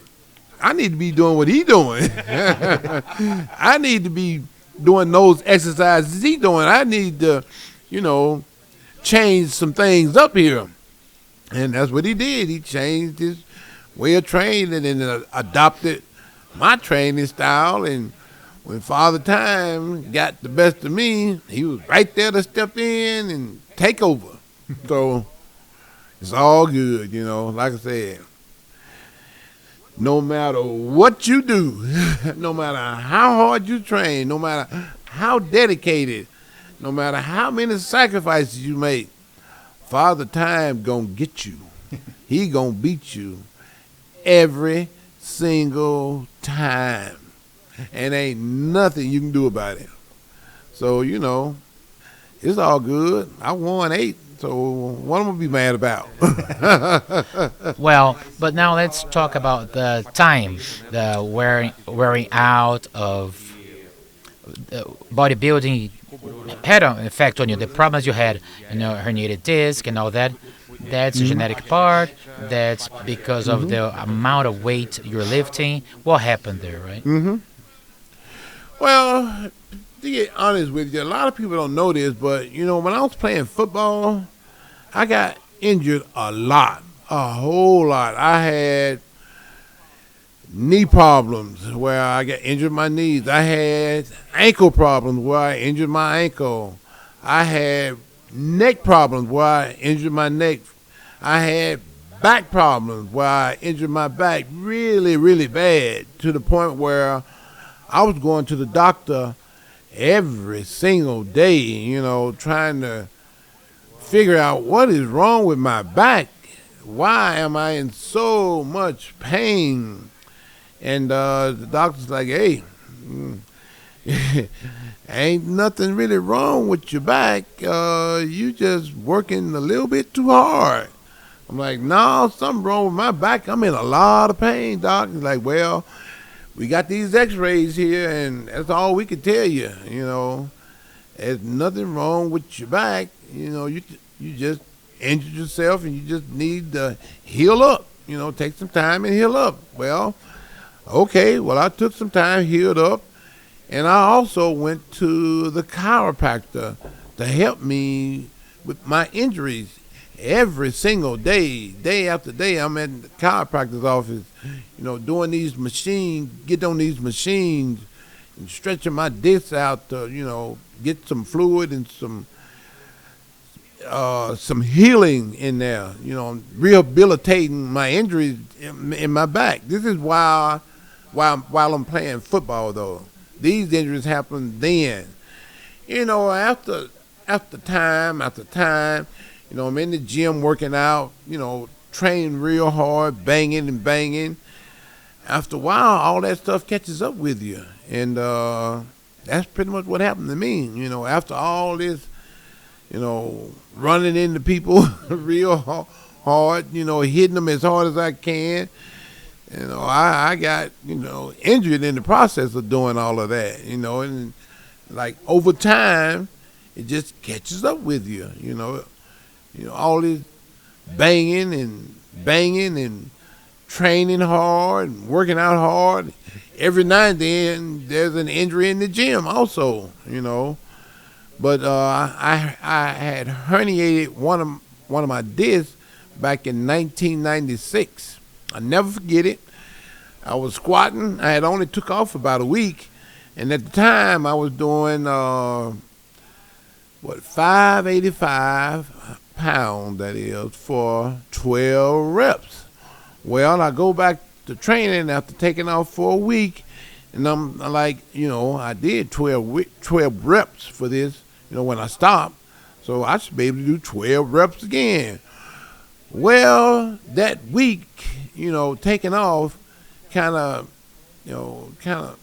messed up the consistency of going to the gym every single week. And my strength had dropped off just a little bit, not a lot, just a little bit. And when I got to rep number 8, I am struggling. I'm like, man, what is wrong? Why is this so heavy now? Normally 8 reps is, I'm like up and down, up and down, up and down. Well, like I said, I took off a week and I lost a little bit of strength. So coming up on rep number 8, it was hard and I was struggling mightily. And all of a sudden, pow, just like that, herniated a disc. I didn't know it at the time, and I just heard this loud. So that's a loud pop. Noise? It's like dry noise? Exactly. Loud noise. I heard a loud noise. So my first instinct was, get this weight off me. I turn around, the guys spot me. I'm like, dude, did you just hit me. We used to hit each other to fight. Like when Brian hit me when I was doing the 800 pounds, I thought he had did that. He was like, no, dude, I didn't touch you. I'm like, well, what was that loud pop? He's like, I don't know, but I heard it too. I'm like, dang, that kind of hurt. I'm done with squats. So I went on the leg press. I did my leg press. And went on and did some hamstring, a couple of exercises on the hamstring. And I finished my workout. Well, I went home, took a shower, and I'm on my way to work. And normally after every leg workout, I'm in a lot of pain for about an hour. After about an hour, it goes away, because like I say, I've been training all these years, and all these injuries, they just catch up with you, and you're in a little bit of pain after training. Well, this particular day, the pain didn't go away, and I knew something was wrong. So instead of me going to work, I went to the hospital. I'm like, hey, something wrong. I'm in a lot of pain. Pain's not going away. Normally it's gone by the time it's time for me to go to work. They're like, well, we took some x-rays and we can't find nothing. They like, well, you want to, you can go do an MRI. Maybe they can find something.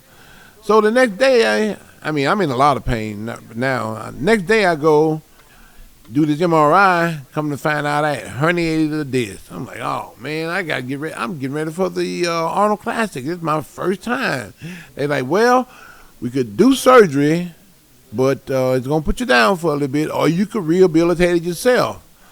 I'm like, well, I'm going to rehabilitate this myself. I ain't doing no surgery. So I went to chiropractor. They slowly got me back to where, I was able to go back to the gym and start back training. It took me about 2 weeks of just not doing anything, just going to the chiropractor every day, getting, some work done to my back. They would put me on these machines, stretch me out.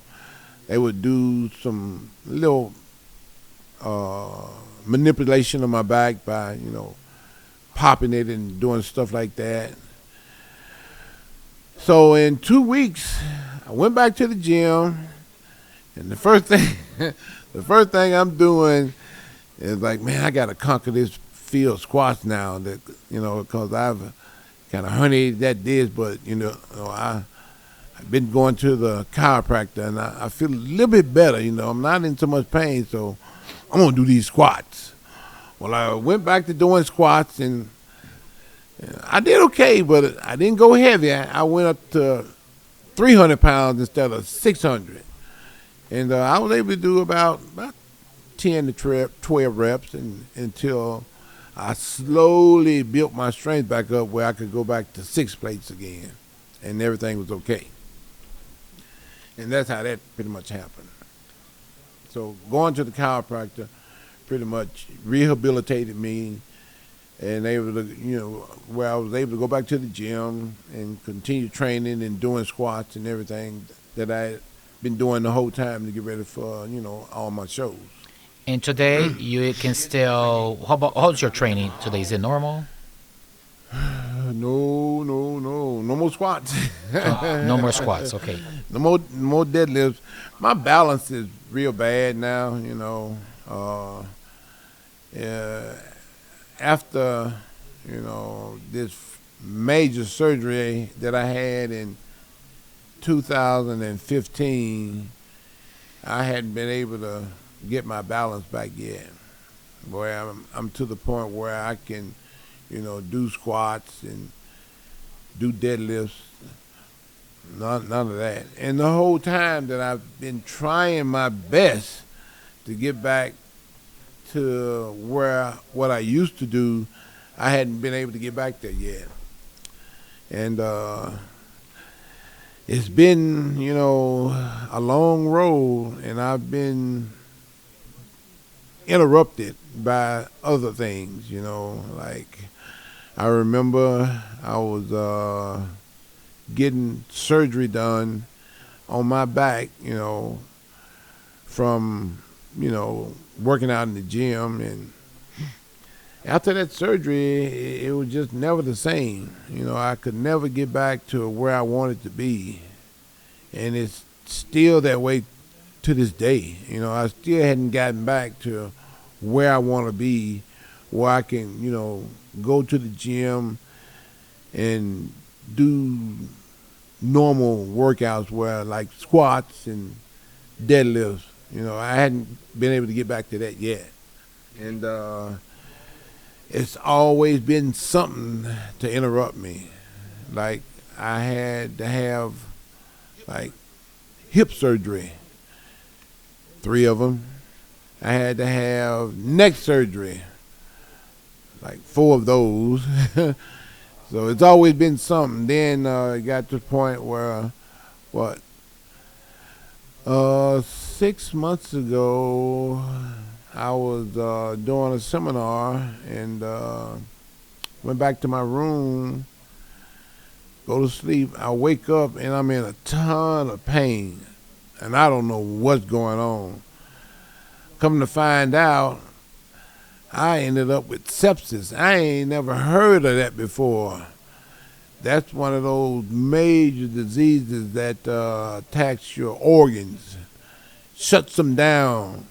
A lot of people die from it. You know, I was lucky enough because I was in pretty decent shape that, you know, I fought it and I won and ended up getting out of the hospital and going back and, you know, trying to, you know, rehabilitate my body to the point where, you know, I can do normal things.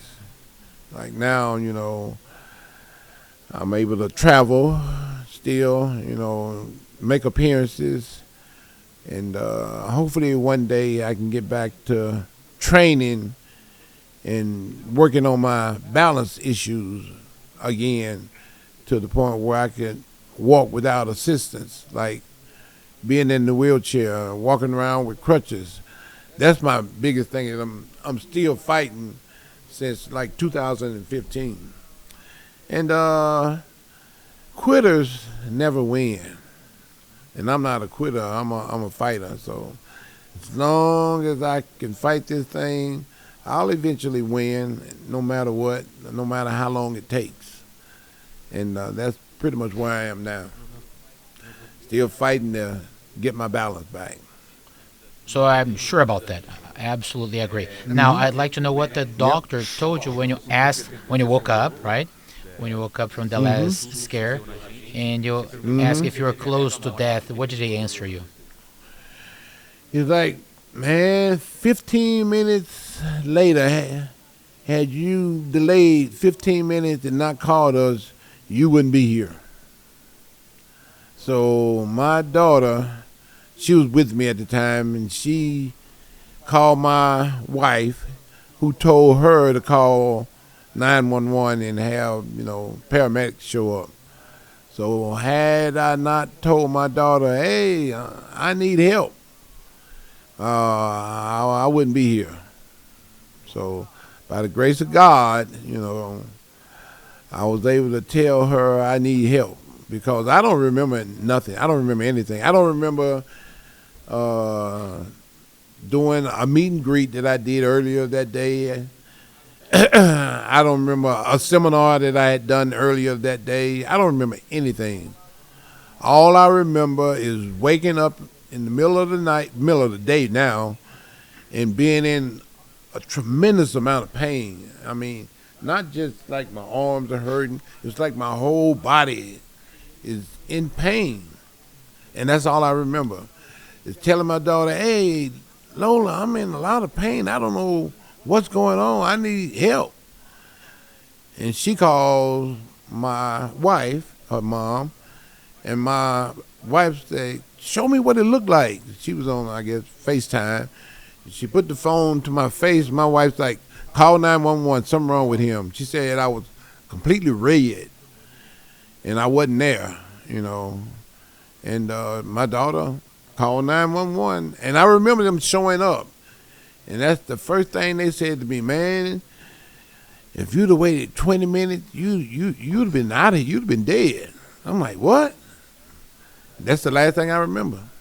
Next, it was 4 days later. I wake up in the hospital, like, what's going on? They like, man, you almost died. That's what's going on. Did you have any idea of being 4 days that you weren't aware of things? I was in a coma. They put me in a coma because I had so much pain. I was in a lot of pain, and I had this infection on my left leg where they had to drain the fluid because the swelling was like, I swole up real big, you know. They had to drain all this fluid out of my leg. And in the process of them trying to figure out what was wrong with me, they didn't know, so they were running all these tests. And in the process of running all these tests, they found out that I had a left ventricular heart valve that wasn't functioning. So they had to replace that. My heart was functioning at 20% for the last 2 years, and I had no idea. And I was going to the gym every day, working out every day, doing cardio for an hour every single day, and my heart is functioning at 20%. Oh, wow. So God that pretty much took over and took care of me, you know, those 2 years that my heart was functioning at 20%. So they replaced the valve, and immediately I went up to 40%. And my last doctor's appointment, it was 60%. That's good. So they said once I get back to 80%, I can go back to training. So now, you know, I'm trying my best to be an advocate and an ambassador for this sepsis, this disease, because I had no idea what it was, you know, until I got it. So I'm trying to be an ambassador for sepsis awareness, where, you know, I've been raising money. I did like a deadlift contest where, you know, the guys entered this deadlift contest, and they, you know, paid money to enter, and we were able to raise about $5,000-$10,000 somewhere in there, and we donated it to sepsis awareness. And, you know, I found some other ways to donate money to sepsis awareness, where I'm getting the word out and letting everybody know, you know, to be aware that this disease is out there and it's killing a lot of people, you know, and they have no idea what's, you know, is killing everybody, because nobody know about sepsis. Come to find out, my nephew had it, and he was in the hospital for 3 months, and he almost died too. I mean, when we had went out and was looking for a place to bury him, he was so bad off, you know. Finally, you know, they found out what was wrong with him, and they was able to, you know, nurse him back to health, you know. But his whole body shut down, his organs shut down. Nothing was working, to the point, you know, the machines were keeping him alive. And like I said, now I'm trying to be like an ambassador and let everybody know about this disease that's out there killing a lot of people, because they didn't know what was wrong with me either. You know, they ran all these tests, and my sister, who's a nurse, said test him for sepsis, because her son was the one who almost died, you know, from sepsis. And as soon as they tested me for that they found out that that's what it was. It was that sepsis that put me down like that, and almost took me out too. So that's another thing that I'm doing now. You know, trying to let everybody know that this terrible disease is out there and it's killing a lot of people, and because people are not aware of it, you know. So normally, you know, when people get this disease, you know, it just attacks the organs and shuts body down, you know. They don't know what it is. Now, you know, by letting everybody know about it, you know, they can start testing, you know, everybody for sepsis now when, you know, when they go in the hospital. And it's going pretty good, you know. It's going pretty good now. Well, myself, I had never heard about it either, and just the fact that we're talking, a lot of people watching, that'll be really important. about the topic. Yep. Yeah. Mm-hmm. Now, you also mentioned, Ronnie, about God. I wanted to know about your faith. Do you believe in God? Oh. What do you pray regularly? Do you read the Bible? How's your faith? My faith is at the top of my list. I've read the Bible many times. I pray each and every single night, sometimes multiple times during the day. And my faith is what has gotten me to the point where I am now. The reason why I'm still alive is because God is not done with me yet, you know. God is the one who pretty much chose bodybuilding for me. The reason why I'm here today is because God wanted me to be 8-time Mr. Olympia. Because me, myself, I wanted to be a professional football player. That was, you know, that's what I thought I was going to be. But I'll tell anybody. Or an accountant, or to be your accountant. Oh, yeah, that too. Yeah, accountant or professional football player. It was first to be a professional football player, but when that fell through, you know, I got this degree in accounting, and I'm like, okay, I know I can do that. But God was like, no, I got something else in store for you. I want you to be Mr. Olympia. Not only that, I want you to inspire all these people all around the world. So I'll tell anybody that will listen that, because I'm very religious and I believe wholeheartedly in God and His purpose for everybody. God has a purpose for each and every single one of us. We all have a calling, and we all have a purpose in life.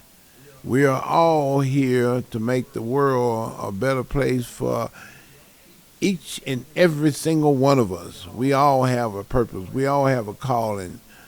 We all have a reason for being here because none of us asked to be here. We were all put here by God to be this great world that we live in, to be this great society that we live in, and make this world a better place for all of us, you know.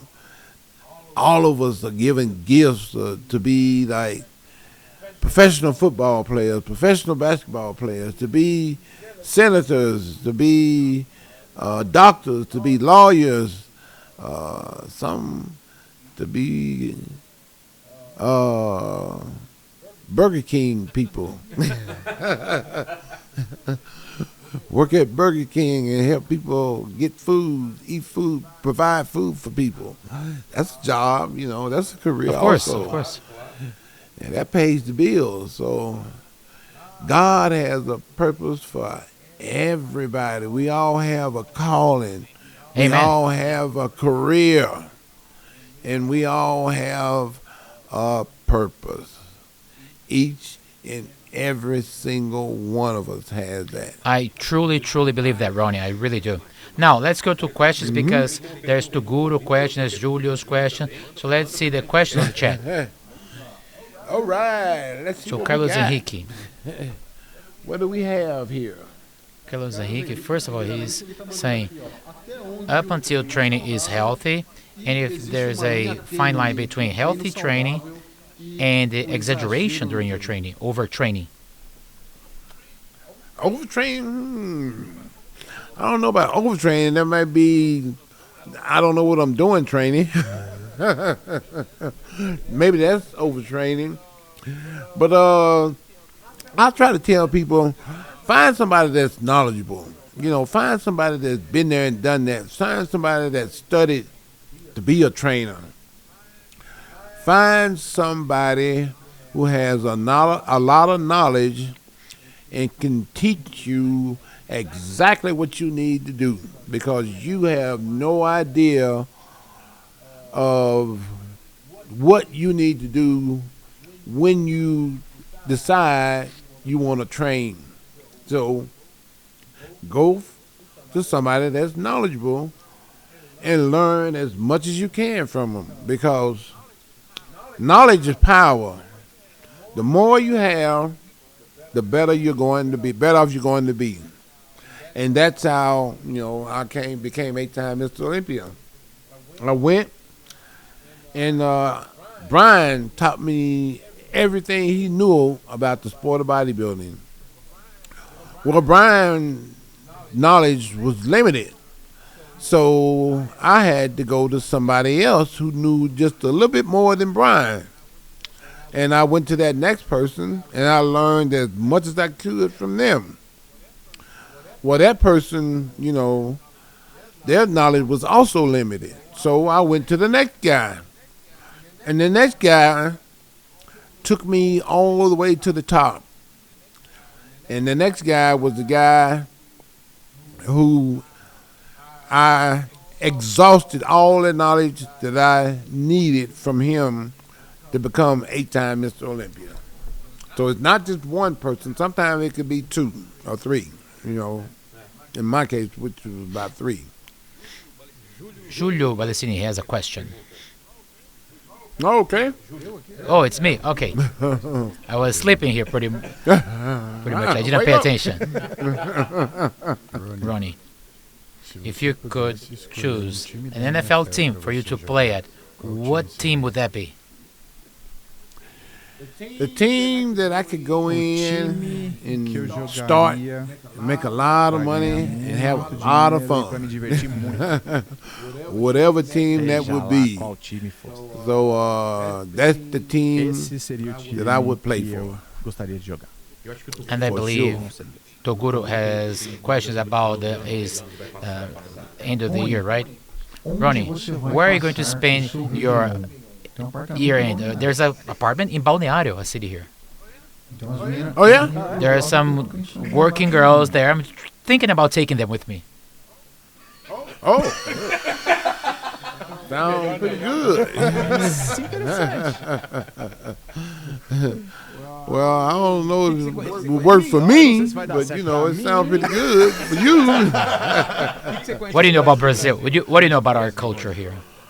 São Paulo? Well, have you been to other places? Yeah, I've been to a few other places. Every place I've gone to has been really nice. And I've had a lot of fun, and I've truly enjoyed myself everywhere I've been. And that's the thing about Brazil. No matter where you go, what you're doing, you can always have a lot of fun, get great hospitality, and have the time of your life anywhere in Brazil. And that's the thing that I love about this country. It's my favorite country in the world to visit.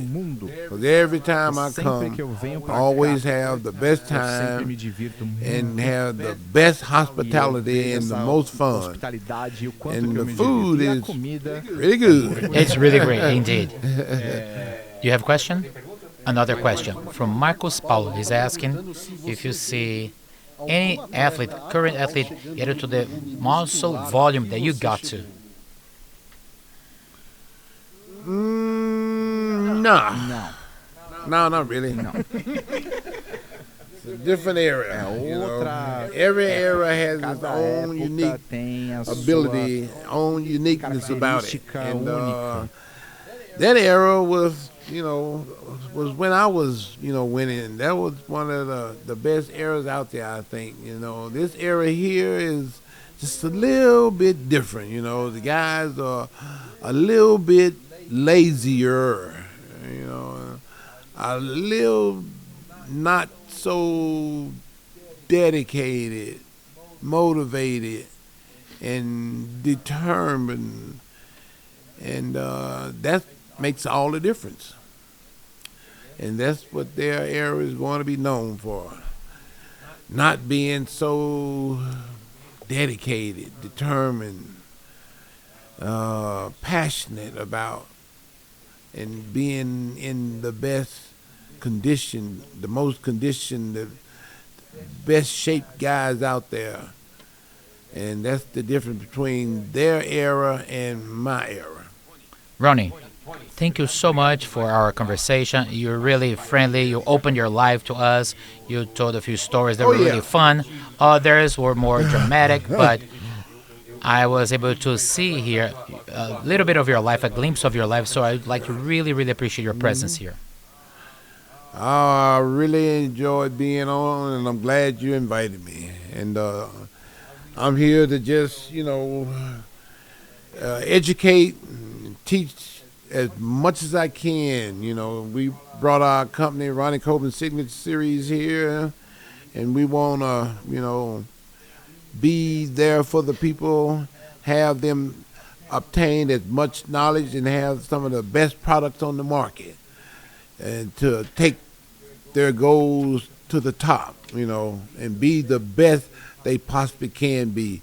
And that's why we are here in this great city of great country of Brazil, to educate and to bring some of the best products on the market.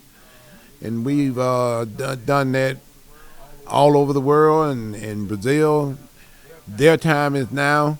As a matter of fact, we are launching one of our best products out there. It's called Yeah Buddy. Hang on. Who's that guy? What's up with that guy? Yeah. This is our formulator. Come here. This is over here. Mr. White. Come down here. We have Mr. White. Great show, Breaking Bad. He just formulated Yeah Buddy Black. One of the best products on the market. Well, once we get it out there, Mr. White has spent a lot of time. Thank you, Mr. White. Formulating this product and making it one of the best out there. Careful what you're doing out there. I could be arrested because of you. Be careful. Oh no, Mr. White is a good guy. He's a good guy. I see. Yeah, he's doing great things for us. And this Yeah Buddy Black is going to take it to the next level.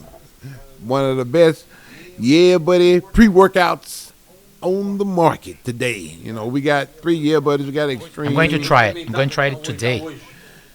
Oh yeah. You saw my gym? I have a gym up there, upstairs. Oh yeah. That was nice. That was real nice. Yeah. That was real nice. I matter of fact, I wanted to get me a good workout in. We can train together later on. We can work out. Too bad I can't right now because the doctor hadn't released me yet. And I know that you are going to Corinthians game tonight with São Paulo. You will have the opportunity. Yeah. You're cheering for Corinthians, right? I can't wait. Oh yeah, of course I am. Right in the middle of our fans, the Gaviões our fans. Yeah. Can't wait. We're going to have a good time. We're going to have a lot of fun. So wish us good luck on that game. A great experience for us. Wish us good luck on that game. Oh yeah, for sure. The best of luck. And Ronnie, I always end my interview with 3 questions for every person. So I'd like to do the same thing. The first question is, what was the most difficult moment in your life or in your career? The most difficult one was recently where, I contracted this killer disease called sepsis. That was one of the most difficult times ever. Like I said, 20 minutes past, I was 20 minutes from death. That's can't get too much closer than that to dying. And it was one of the most difficult times ever. By far, easily. The second question has to do with that because one day everyone's going to die. It might be quite a while for us. We know that, so don't worry. Yeah, exactly. But, however, now this interview is going to be for a while. So send a message for the future, for those who are watching us in the future. What's your last words? My word is, if you want to be good, you want to be great, it's all about knowledge. Knowledge is power. The more you have, the better off you're going to be. And for me to get to 8-time Mr. Olympia, I had to work my way up to the highest power. And the highest power for me was this guy by the name of Chad Nichols. He taught me everything I needed to know. He taught me everything I needed to be 8-time Mr. Olympia. Not just one time, but not just 2, all up the way to 8-time. And that was through knowledge. Like I said, knowledge is power. The more you have, the better off you're going to be, and the more successful you're going to be. And that's another reason why I'm here, is to provide as much knowledge as possible through some of the best products on the market today. And the third question is, what's your current question? What do you find yourself thinking before you go to sleep every night? I'll always go to sleep thinking, God, please let me wake up to a nice, bright, sunshiny morning. Because, ain't nothing better than waking up to a nice, bright, sunshiny day. Just to wake up, period. I agree. Amen. Not just the sunshine. Thank you so much, Igor. Thank you, Ronnie. What a wonderful conversation. My pleasure. Truly happy. I enjoyed it. Thank you for having me, and thank you for inviting me to your show. It's been a pleasure. Social media, where can we find your product? Your products? RonnieColeman.com.br. Yeah, buddy. DR, okay.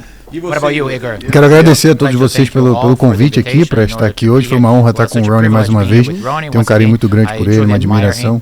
Carinho por você também. Obrigado pelo convite. Obrigado a galera que assistiu. Obrigado à equipe aqui. É isso. Eu agradecer mesmo. Rede social, Igor Guedes Oficial, no Instagram, no TikTok e no YouTube. Tem show meu de stand-up em São Paulo, dia 27, agora de novembro. E ano que vem já tem uns shows aí sendo marcados também.